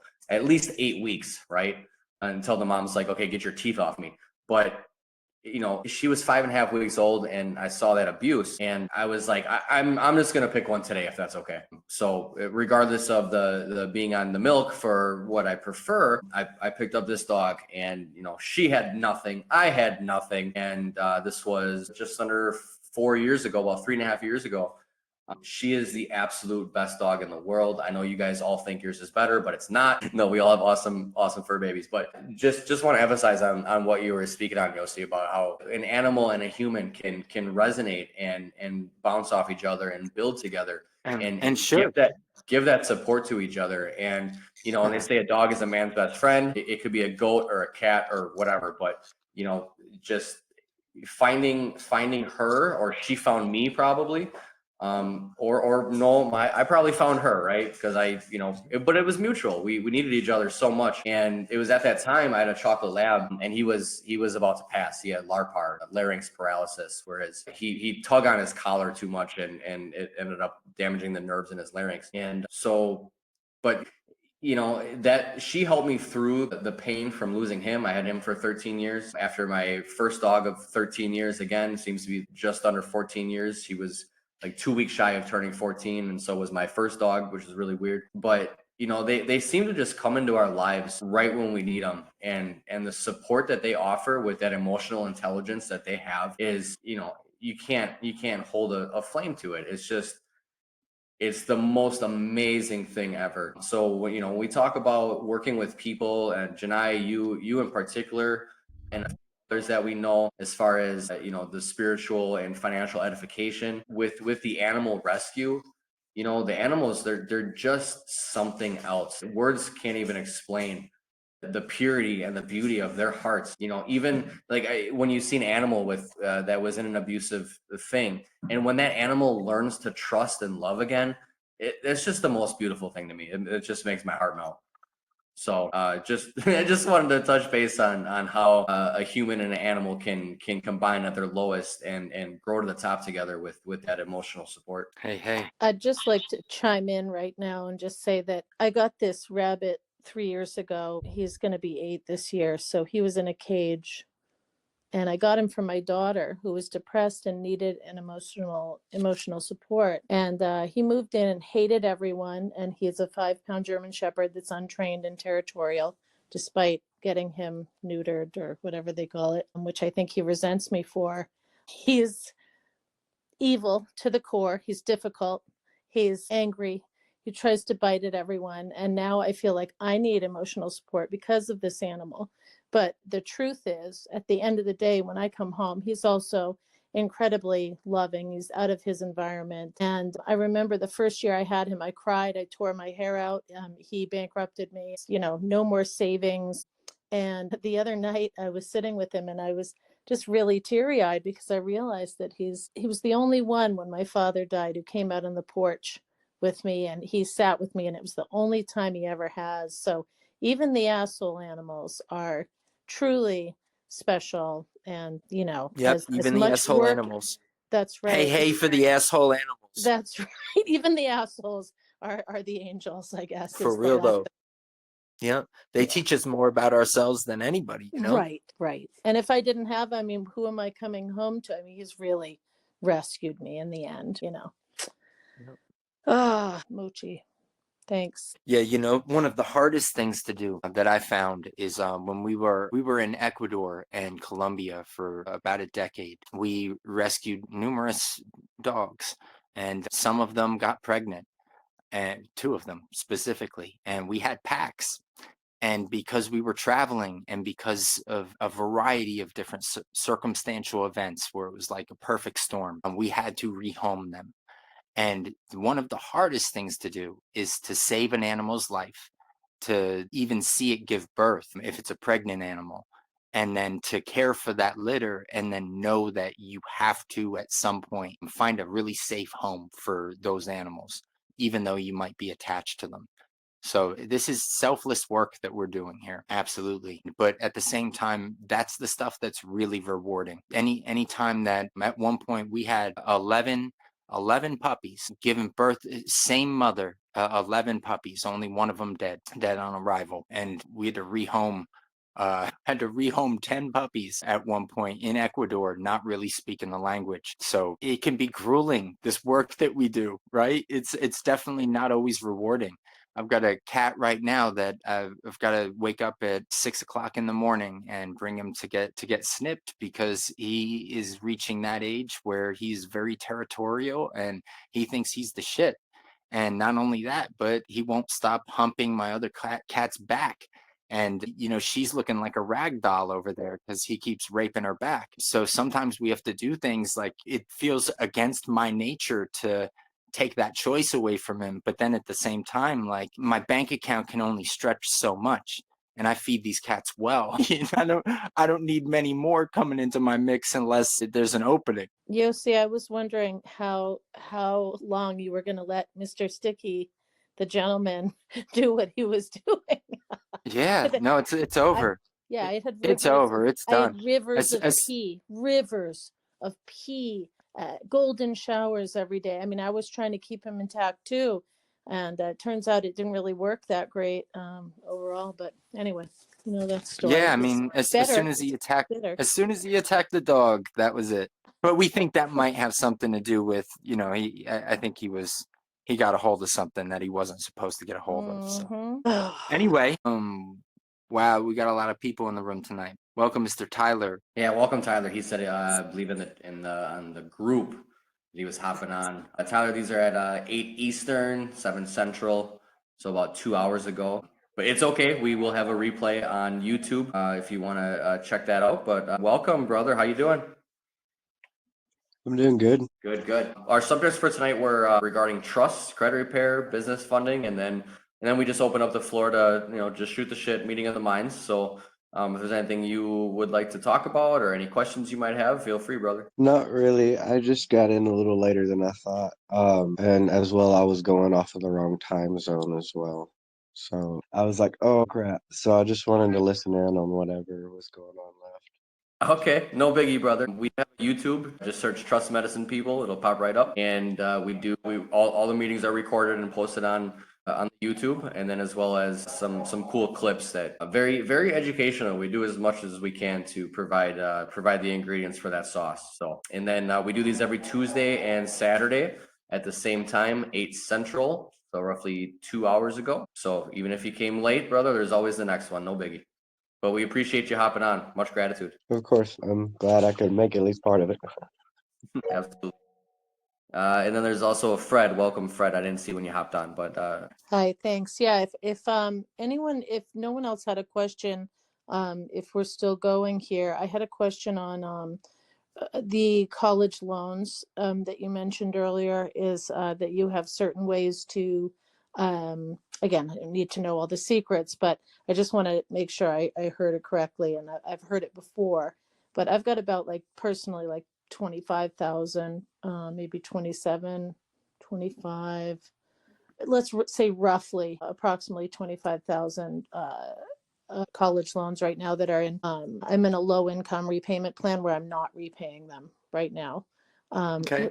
Would you or anyone tend to just a quick options, how the trust would help me with that? Oh, sure. There are a few options. It's always about the capacity and agency that you come in and through, right? So Yeah. if you're coming in to balance the books for the grantor, because let's say the grantor is disabled, but the grantor has a trust, and as a trustee of that trust, it's your function to be able to make sure that that disability is reflected in the record and that any mandatory reduction that we could force upon them through that process would be applied. And then from there, you would get into negotiations over the remainder. And if there were any kind of statutes or, let's say something in an insurance policy that was attached to the loan that would allow us to bring it into an ADR setting, it could look as simple as just having a conversation with them, telling them that this entity is not going to make money anymore. So either foreclose on it. If you foreclose on it and you end up putting it into collections, make sure to send me that 1099. So that I can see, exactly what you did with your accounting so that I can match it on my end. And then it would simply be an accounting process with the IRS should they be able to validate the debt. But I always like to start these things off with a conversation and then see where that goes. It usually goes toward, unfortunately, debt validation, private administrative process, where essentially you set them up so that you could foreclose on them. And you foreclose on the debt, and then you bring it into a small claims court, you get a judgment, and then because of stare decisis and res judicata, essentially those rulings and that that theory allows you to leverage what win you had in a small claims court because of a private administrative process that you defaulted on some entity with. That you could leverage that win and bring it into a district court or higher if needed, an appeals court if you got shut down at that space. But essentially, the whole thing is you have to be prepared for the worst. The worst could look like prolonged litigation, but if there is no public entity for them to attach a lien or judgment to, let them do what they do. And then just clean your credit up and, if necessary, sue. Sounds like a lot, but Well, I'm sure there's a way. I I'm mean, just of saying, course. yeah, if you don't have anything on the horizon, any big windfalls, or anything like that that would make it so that you could catch up, where you could pay down that interest and then start paying the principal down on that 25K is going to just keep blowing up, and you will not be able to, you can't chase that down. And then if they foreclose on you without you challenging the record in some way, they're going to accelerate the interest on it. So they're looking for now 53 or something like that when they come at you with collections, right? Sooner the better. I mean, I've never Yeah, been in default of it, so I'm in good standing. I have excellent credit. yeah, I'm not telling you to default on it. What I'm saying is that you position yourself in such a way where even if you were to default on it, boom, you've got a back door and you're already operating through that back door. And that's the only way that you really operate. So there's no way for anyone to attach themselves parasitically to, Got you. who you are. Right. Thank you. Thank you so much. Yeah, and if something like that ever does go into default, our specialists to get that removed off of your profile. If that were the case, just saying, definitely take the latter route and try to stay in good standing, and you got the education, and rightfully so. I think education should be free, but you signed up for it, so try to just stay in good standing and look at the bigger picture. Get that edification, really fuel yourself and fuel your dream. And when you got 25 million in your trust res, you can look back and be like, that 25,000 wasn't too big of a deal. But again, if something like that ever is in default, our specialists, there's no job too dirty. So that is something that we can handle as well.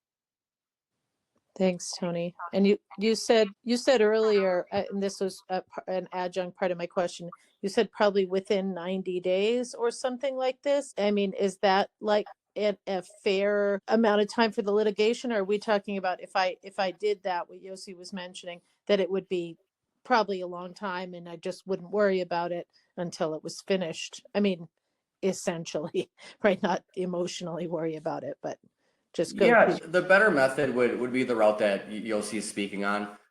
The benefit there is you're going to remain in good standing, and that way you don't have to wait for a process of that litigation or any kind of removal, right? And with those more difficult items, the bankruptcies, the repos, and the student loans, child support, etc. The standard things, your small collections, late payments, inquiries, all that's going to fall off within 90 days. If you got some of those more difficult ones to get off, I would give like a 180-day window just to be on the safe side. Okay. Yeah, unless you take them to litigation. And that's a last resort, I'm guessing, right? Because there's easier. Well, I mean, listen, for some people, like we've mentioned on previous calls, right? Yeah. Some people are just trying to get by and make their dream do what it does.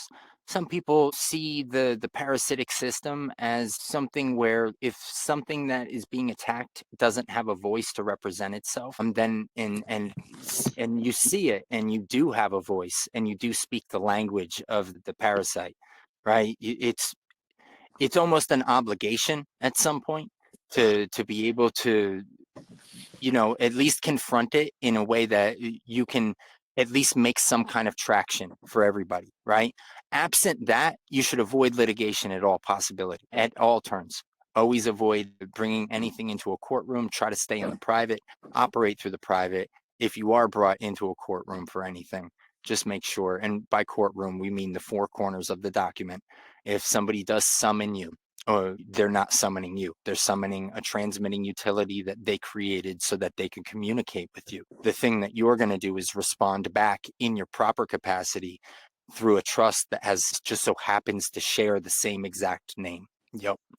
Great. And is this brings up another thought when we were talking about the revocable. When I did my little 101 research, it was saying, a revocable trust, or maybe not, maybe it doesn't matter if they're just encouraging to always stay out of probate, right? Yeah, most revocable trusts are statutory at this Okay. point, and Okay. lawyers have it in their best interest to make sure it goes to probate, because that's where an That's attorney where they makes make most of their money. money. Yeah. That's where Right. most Okay. money is made, is Yeah. in probate court, right? I So see. so our whole function is, well, we keep it out of probate court by creating private documentation to support a lifestyle and a dream, and pass it on 7 generations into the future, so that everything that the grantor does once they take that hat off and they put the new hat of the principal trustee on, from that point on, it's all in service to the dream. So Yeah. essentially, you became a religious entity with two signature lines. One where the grantor conveys all interest, and the other signature line where the trustee, same living being, accepts the responsibility of the interest to manage it for the beneficiaries in the dream. It's all making a lot more sense. Thank you so much. Yeah, that's what I was talking about, is like, it's pretty wild, because when you approach it from logic, right? Like, this is why I don't like to do scripted questions. I'd prefer just on the fly, because logic is the actual thing. It's like a counterweight to injustice, right? Because if you approach it logically, it should become more clear, less complex, less confusing. Not where you approach it in a way where, oh, you created an entity for me, so now I have to rescind this, rescind that. All of the implied and adhesion contracts I've created since I was of age, I have to go back and do what now? And how much code do I have to memorize? And that's not the way to do it. And nor is trying to get something that SESTA QV trust that people want to zap resources from, or feel they're entitled to a new car and yada yada. That thing right there is backed by insurance contracts.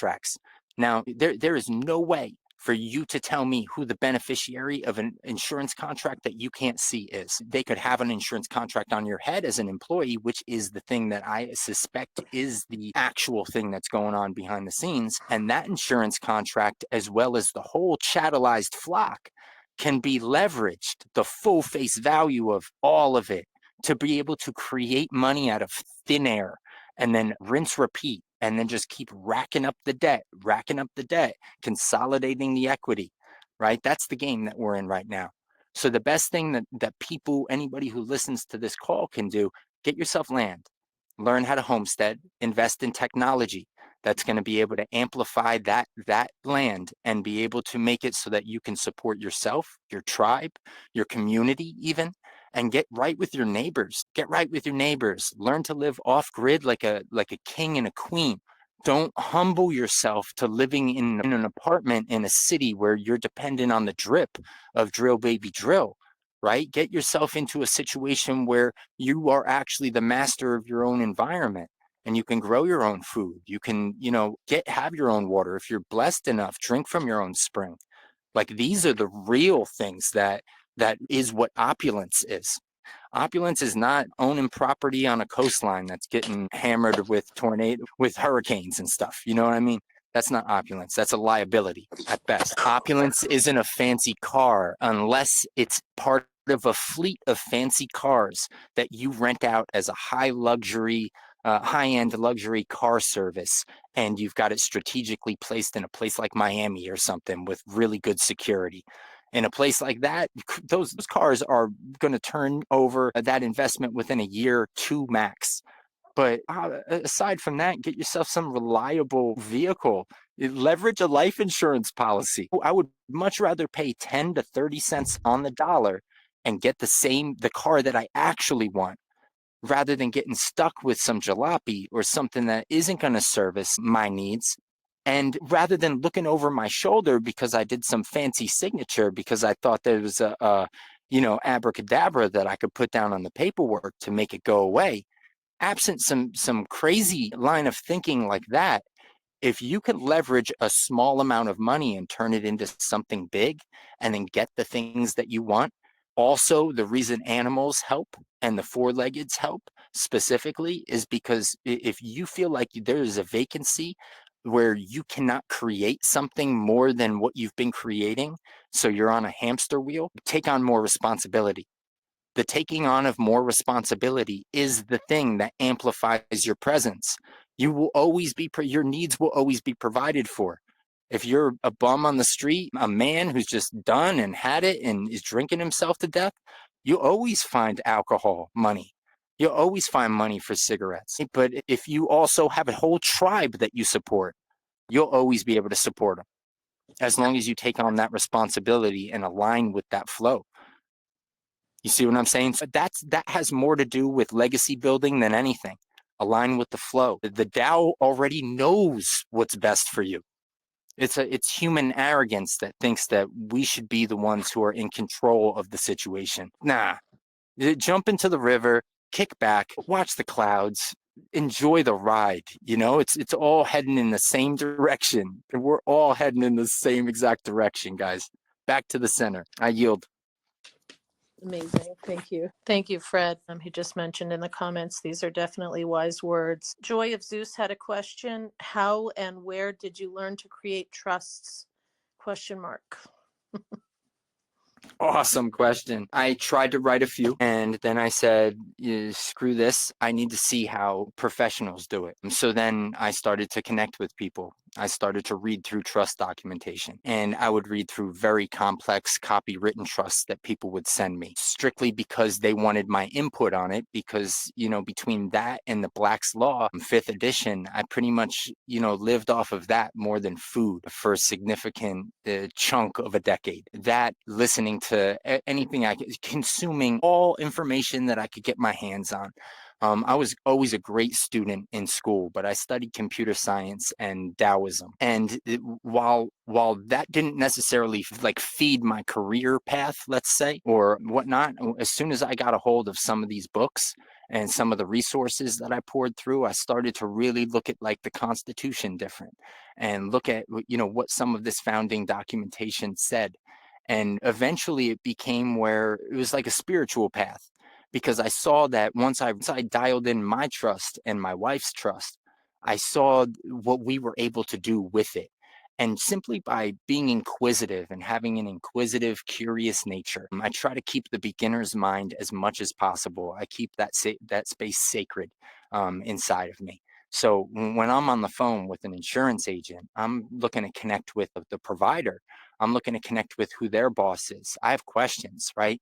And through those questions and just through having conversations with people and then developing long-lasting relationships with those people, and then some of those people then later sitting on boards of trusts that I created for myself, for family, for friends. I learned a lot about not only how to draft a trust, but how to embed some really serious, potent trade secrets inside of it that came through sacred connections to me. And when that came through, I started to see kind of other things that were almost embedded in the framework of the matrix, let's say, holes in the matrix, and places for us to not only hide, but while we're hiding in those places, we're building something behind the scenes that runs parallel with a culture that's essentially devoid of life.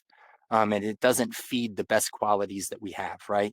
So my medicine path, after getting back from being in the jungles of South America and the mountains, my medicine path brought me to this, actually.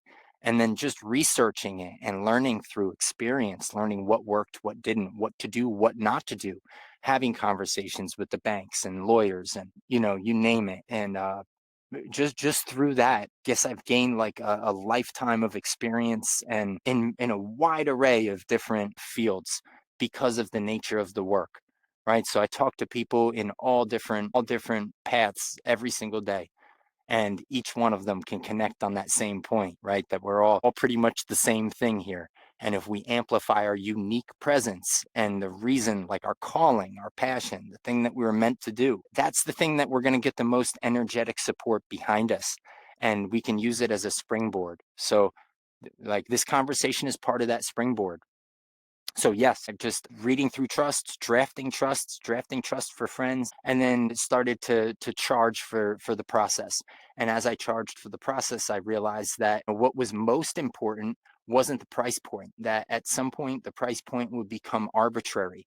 What was most important is that I developed a strategy for continuing to add value to every single trust that I created, right? I would add value to it long term by continuing to update the people, by continuing to connect with every single person that I've worked with, I have a really good relationship with.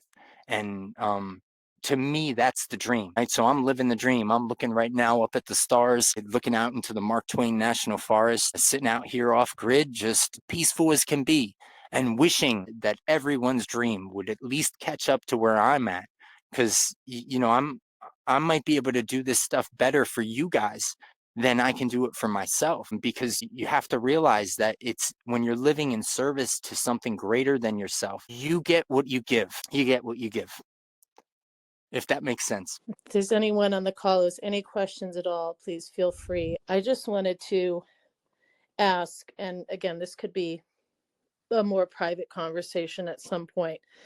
But in brief, the only thing I learned about trusts a couple years ago, and the only time I ever thought about it, was when I saw a video that says, don't leave your home to your children in a will, leave it in a trust because they won't be able to, pay the interest and all the yada yada. Long story short, my uncle and my mother live in my grandmother's home. It's old, it's full of asbestos. I never thought I would care about it. So right now it's split between three people: my mother, my aunt, and my uncle, all of whom are not on the same page. I had them meet with someone regarding a trust, but they had to pay $4,000 and all of them were out. You're right. My uncle is a hoarder and he just doesn't seem to know much about this stuff except it cost money, and he wasn't with it. When all of them die, if none of them need to sell the house for financial reasons, or if they get sick and they need to sell the home, it will go to me and my daughter, or just my daughter, depending on what I guess my uncle decides. He's the only one who has any savings at all. It's probably small, but my mother and my aunt are both on low income. They're both on their Social Security, which is nothing. How long have they owned the home? Oh God, it's been in my family since my great grandmother. All right. Couple Yeah, hundred that's a years. problem. The problem. The capital gains on that are going to be like barbed wire and a cactus in the wrong place Yeah, with that's some right. Tabasco sauce. Yep. So I guess my question would be, So the you already know yeah. what Oh, it go ahead. is. No, I think you already know what it Kind of is. see. Yeah. Yeah, I kind of see where you're Mm-hmm. going with this. They would need to put it into a trust. And then from that space, have that pour over will that supersedes the will that they already have. And it would essentially make sure that all of their Social Security, anything they've ever paid into, all of the interest would be used to pay their hospital stays. And should they have to have long-term care, any bills or liabilities that they left over would be discharged by mind you, the pour over will. And then from then on, anything that's remaining will be put and transferred and conveyed into the trust upon the death of the grantor. And then essentially that contract right there would convey it into the trust, and then you would step up as the trustee to manage the affairs of the trust. And there would be no taxable event that would have occurred because there was no transfer of ownership.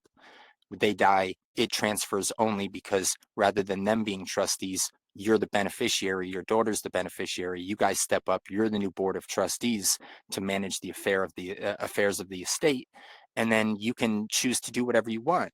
If you wanted to sell it, you could sell it. If you want to fix it up, you could fix it up. If you want to hold on to it and continue to evaluate the trust based on that, and then go ahead and get a life insurance policy, a small one, use it for a collateral assignment, but allude to the fact that your net worth of your trust is worth much more than that. Now you have money for a car, expenses, the business, etc. Right? Thank you. And there wouldn't be any, I know that Joy of Zeus, I'm going to read your question in 1 second. Thank you for your question. But there wouldn't be any way for me to purchase the trust and then get them in it. There's Sure. Oh, there is. There's Sure. I mean, always a way. listen. Yeah.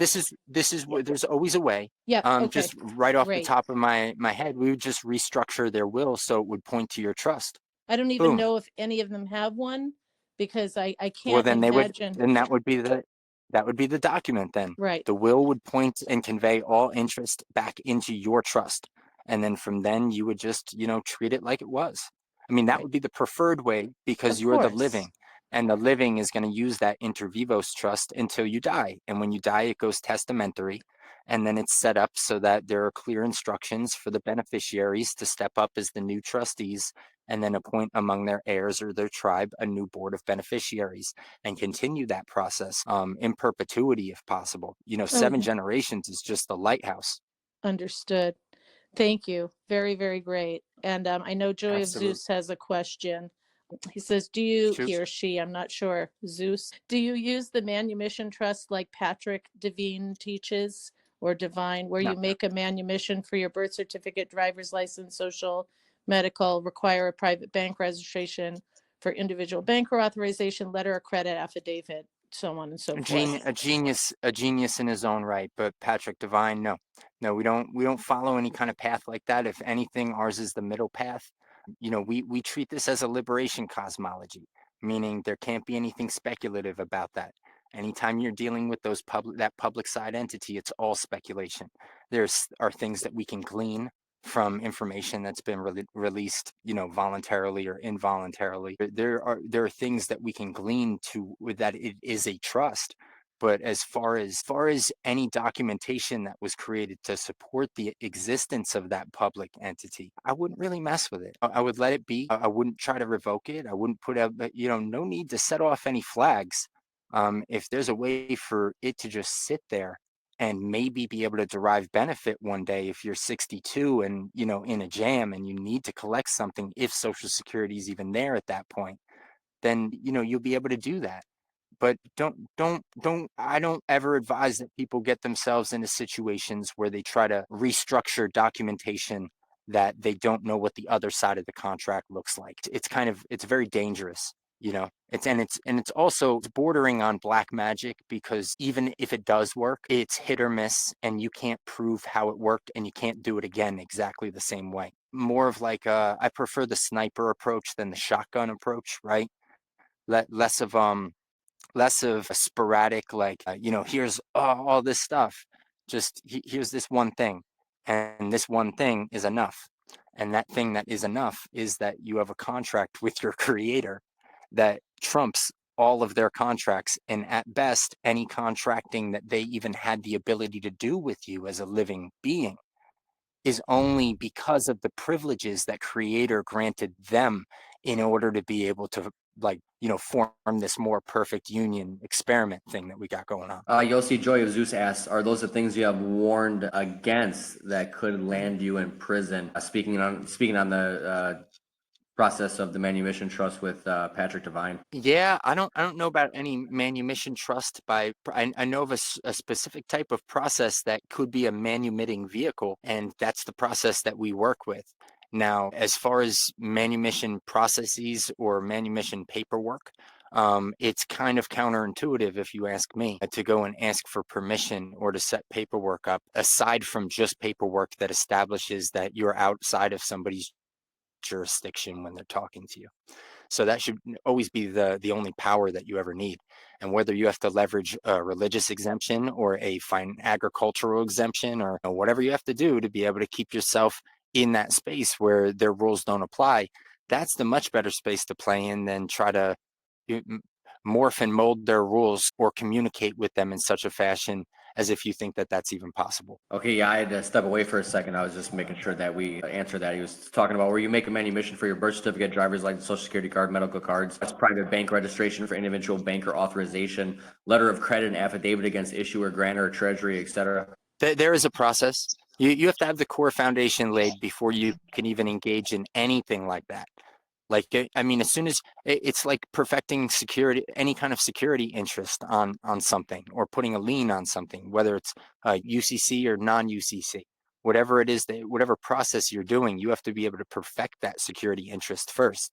So the perfection of the security interest is essentially creating a private entity and then structuring that private entity in such a way where it can commandeer that public entity and work to manage the affairs of it by simply balancing the books for that transmitting utility, and if needed, deriving some kind of benefit for the trust and the trust's heirs, right? So as far as like non-interest, I think you may have mentioned something about like a non-interest bearing bank account. That's obviously something that you would want, but this stuff is all part of the process. Like, we do a little bit of birth certificate correction work, which is essentially through either the Department of Vital Statistics, or that's usually where it is. But in places like Hawaii, it's probably a little bit different. But there's always an office where they hold birth records, and you can go back in and you can do simple record corrections on birth records that will actually act as a root record correction, as long as it's combined with the correct trust paperwork and a public abstract notating all of this and letting them know who you are and the agency and capacity that you're approaching. I know it sounds complicated, but it's actually much less complicated. The way my mind works, or it's not my mind, right? Because mind is the thing we share. The way my brain, and specifically where I feel like I think through my feet sometimes, right? So barefoot on the ground, and I get the clearest thoughts and they flow through, right? So the way that that works is in a circular fashion. And I've circled in and out of this space where I devoted my life to doing it, so much so that I forget more than I know, right? So I've forgotten more than I know. And at one point, I was heavy into Patrick Devine. And then just through recognizing what is naturally, and knowing that in order to be able to not only articulate it, but align with it, it had to be natural. It has to be something that actually comes through and can be connected to the natural flow. It can't be something that uses tricks. You can't use any kind of tricks when you're doing this. It's mainly about standing and who you are. So you have to stand both feet firmly planted in the earth, know who you are and the capacity that you're approaching anybody in. And if you have private documentation to support that capacity, then you're going to get a lot further than if you're just doing it as like a sovereign of an entity that they created. Joy of Zeus says those things that you learn from him, I think you already mentioned that those things can, land you in trouble. He said, are those, Yes. yeah, the things that, Yes. and you just spoke Abs- to that. Yeah. Thank you. Yeah, absolutely. Like, Yeah. don't do anything that if you don't know, if you didn't create it, don't invest time into it. Don't invest energy into it, and don't, I feel like it's a waste of life to try to understand something that was obviously created so that it can manipulate us and keep us in a slave system, right? It's better if you can just live in Zion, even though the matrix is all around you. Live in it, walk it, be it, right? That's be happy, live your life, live your dream. That's where more focus should be, and less focus should be on, except for the geeks. There are some geeky people out here, myself included, and we actually get off on information. Like, when I hear the boogeyman go bump in the night, there's a part of me that gets excited, and then it's immediately replaced by some kind of like humility and awe, and that awe is the thing that inspires me to continue learning and growing. Jennifer says, I prefer the term nerd. Okay, nerd. But I was, I come from the computer science world. We see a nerd as more like, a real bookie English major or something like that. Not really, right? It's like what we're talking about here is code, and that's all. And Geeks have anytime I'm more talking about energy. code, yeah, anytime I'm talking about code, though, it's geeky to me. Hilarious. All right, guys. Well, I mean, no need to force anything. If anyone has anything else they'd like to add to the conversation, now would be a great time to bring it in. So Let it I was fly. going to see if maybe Jiggy and I could take over the call for a minute. Yes, ma'am. Go for it. Jiggy, are you down? What do you have in your mind? So, y'all know from the past calls I've been going through it. Struggling to make payments on like my car and coming up with rent and borrowing money from people. Well, I did fall behind on my car payment, and the credit that I worked so hard to get up over 700 dropped below 600. And so I'm looking into all of these things that have like like I looked up something and found like all of my information online, like easily available, like my address, my phone number, where I work, like it's just everything is so there. And so I started looking into how to get my information down off of all of the places, including whatever 5 people are behind, like the TransUnion, Equifax, whatever. What is your opinion on the whole opt out option? Like opting out from all of these people? I'm not familiar with what you mean by opt out. In my experience, usually you have to go with them, correspond with them to have this stuff removed. Yeah, that's one way, but like LexisNexis has an opt-out option. There's one called Innovis, SageStream. There's like so many that I've found that have like they're data collectors, and they give your data, like they sell your data to people, and there are ways to opt out. Yossi has his hand up. Yossi, you want to answer? If You you're know, done. I'm itching to answer here. Listen, just speaking from direct experience here, the easiest way and the most efficient way is to bring them into a courtroom. Have a well-structured lawsuit.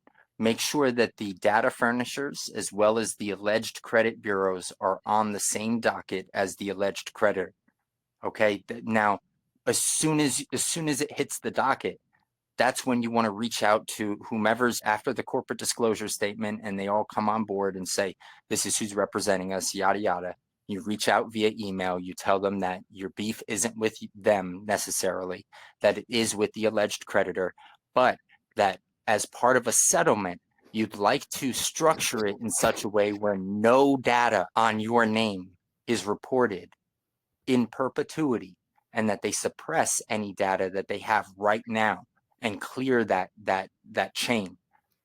Now So they have complete, as long as you bring Innovis in with, you mentioned SageStream. I don't know why you would bring SageStream in, but you might have some issue with them too. But you would essentially send everyone the same settlement proposal. And what's going to happen is one of them's going to bite.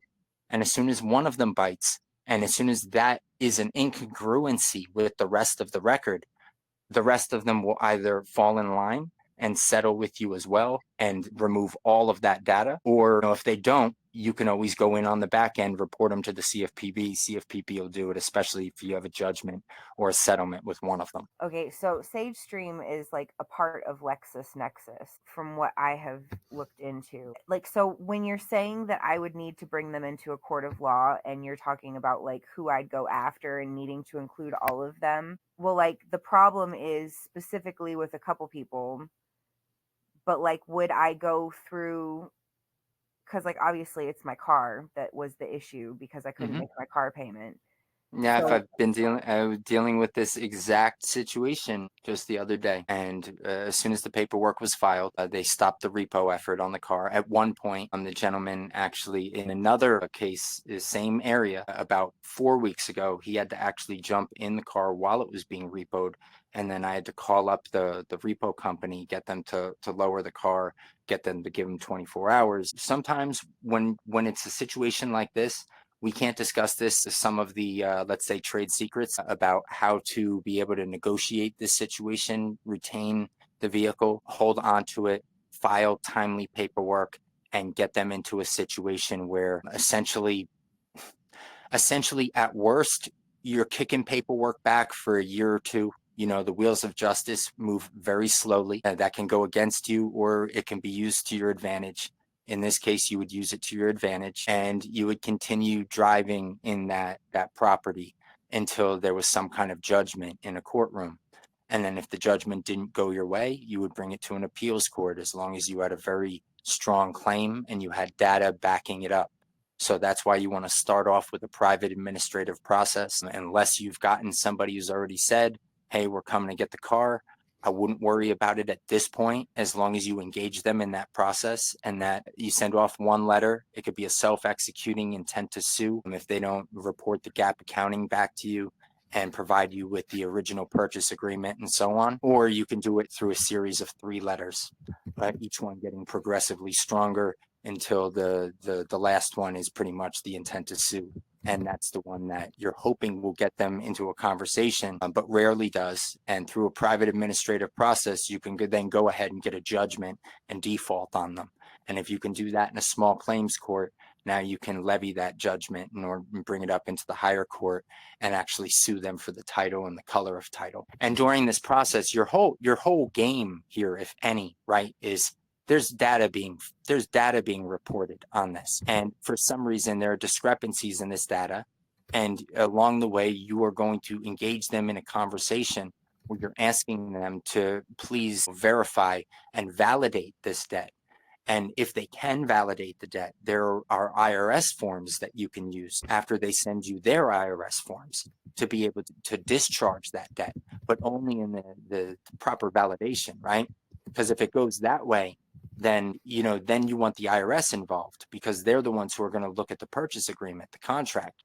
But what you know already is that purchase agreement's been pledged at the window, and that there's just a process right now going on where essentially they're trying to double dip.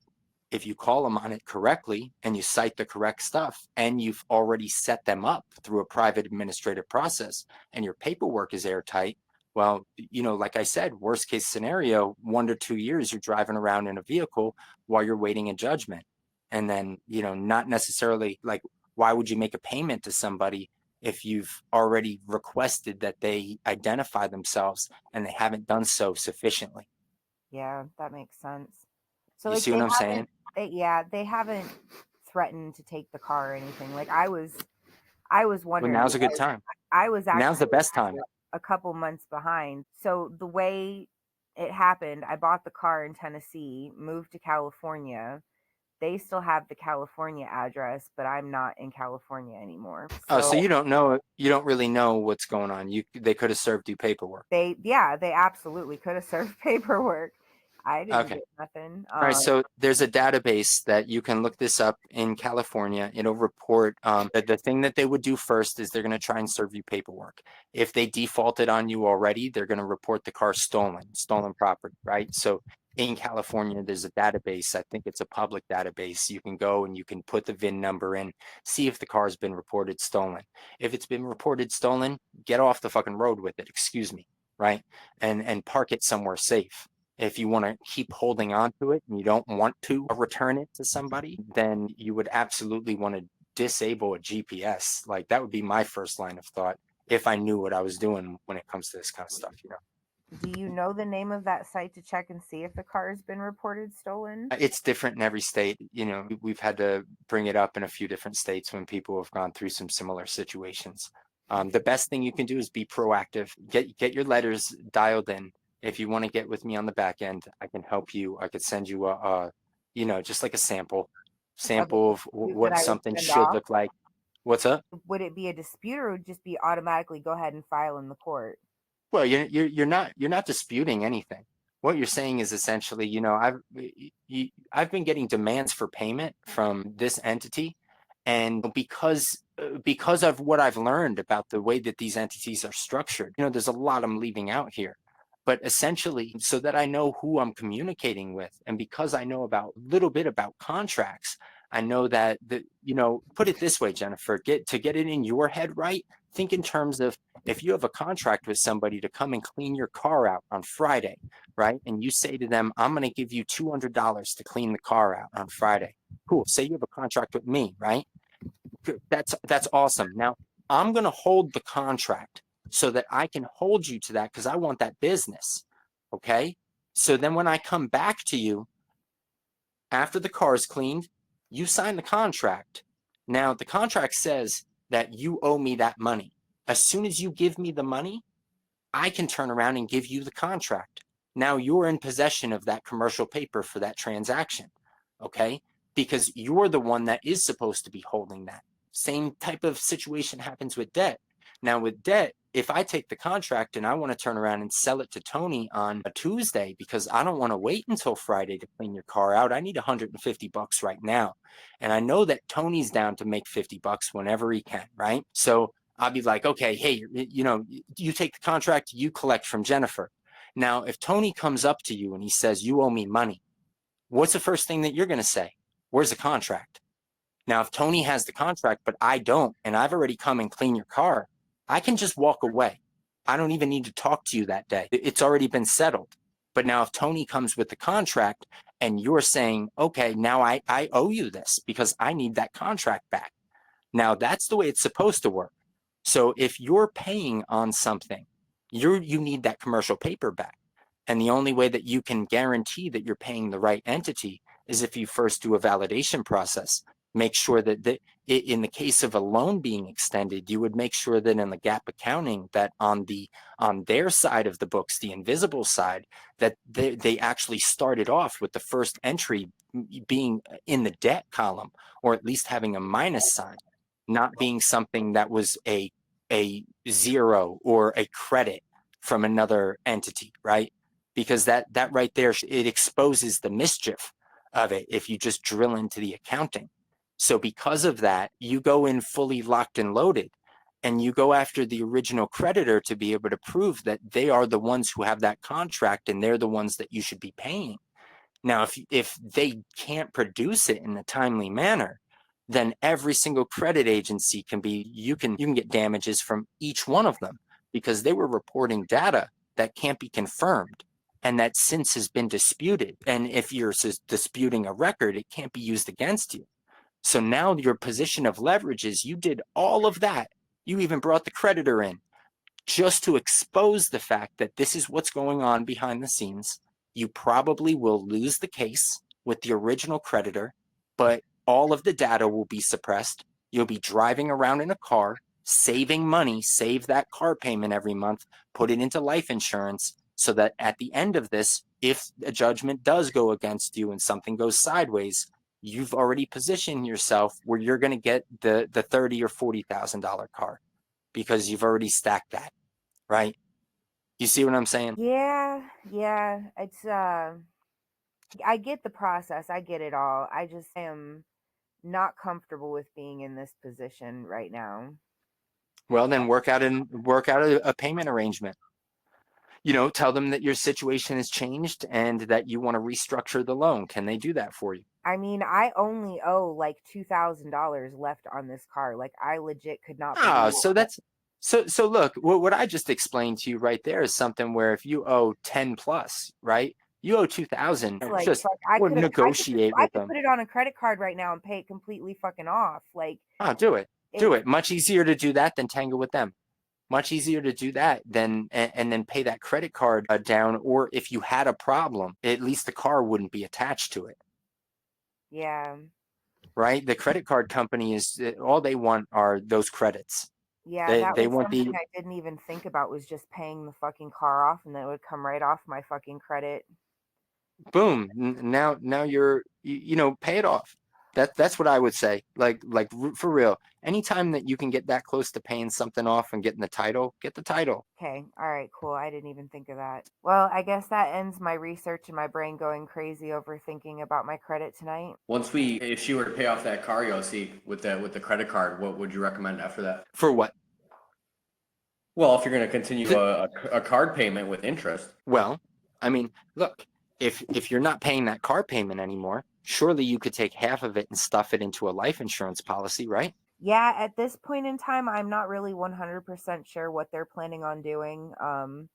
I've like still on the other side of things have been looking into Title 4D and the child support avenue of things and going up against them in court for that too, because I have another hearing in March. It's been a lot, and I'm trying to keep my job. I mean, my boss seems pretty fucking happy with me, but like, it's hard. I have to like shut off everything to work, and then when I'm out of work, I have to like turn my brain on full just to focus on all of this. Yeah. Well, I'm sure that a job it can be, it's a double-edged sword, right? So is there something that you can do to be able to amplify your unique gifts and do it in a way where, you're not on the clocks, not on somebody else's clock, let's say? Yeah, I've totally thought about it, helping people like in the legal arena, because I do have the experience working for attorneys.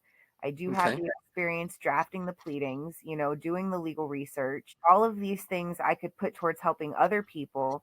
The problem is being able to build like a clientele base where I would be able to make any kind of profit off of it to survive, because Well, right you now might be I able have a to, job and I'm you having might be you may be talking to a clientele base right now, though, right? So, if that's something that you're passionate about and something that you can help others with, there are always opportunities that could spring up. As long as that opportunity is there and it's on the vision board, at least now we know somebody who can fill that gap, and that might grow over time. yeah. So that's a good thing. Private administration and working through, even different types of litigation from a private side is much different than that public side, but still requires the same type of, it has to look the same, right? So the formatting, the syntax, semantics have to be Yeah, similar. see, I don't understand too much about all of that. Like, I see the legal paperwork like I draft it in court for the way that they do it, their rules. And it's different everywhere. But I honestly don't want to do it the way that they want me to do it. And I kind of just want to file paperwork however the fuck I want to file it in their courtroom and just be like, fuck you. Sure. It's on the paper. This is what it reads. It's not in your format, but I am not under any obligation to follow their format. Like, I was listening to some stuff. Specifically agency and capacity is what I'm talking about. You have to define that first. You get Yeah. that locked in, and then you can do what you're saying. You can write it on a napkin. Yeah.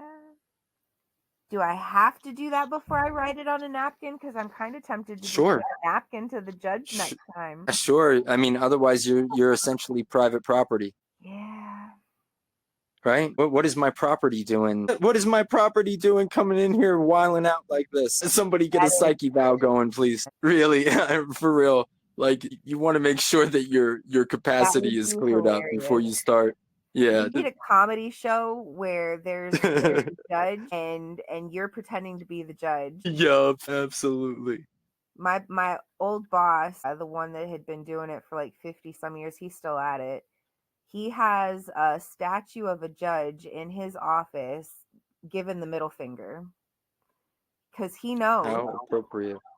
How exactly, right? Like, he knows. Yeah, my car is 90% paid off. Yeah, I would pay it off, get that title. This way, when you get your trust set up, you have something to convey into it right away. 1,500 is what I gotta pay. Yeah, there you go. All right, guys, anybody else got anything? Welcome to Bang on the Drum. Pass the stick around. This is the powwow. If not, if you've got some questions and you just want to write stuff down, go ahead, write it down and bring it to Saturday. Even if we've drafted a trust for you guys and you guys are already in the process of getting set up, or if you hear this on a YouTube playback or whatever, come to these open mics. This is where you get the free information. And it's best that, we don't like to repeat ourselves, and we really would prefer diving as deep as possible. And the less we have to go over the preliminary stuff, the better. So if you're new here, just tune into that YouTube station and YouTube channel, and we're getting that dialed in also over the next couple weeks.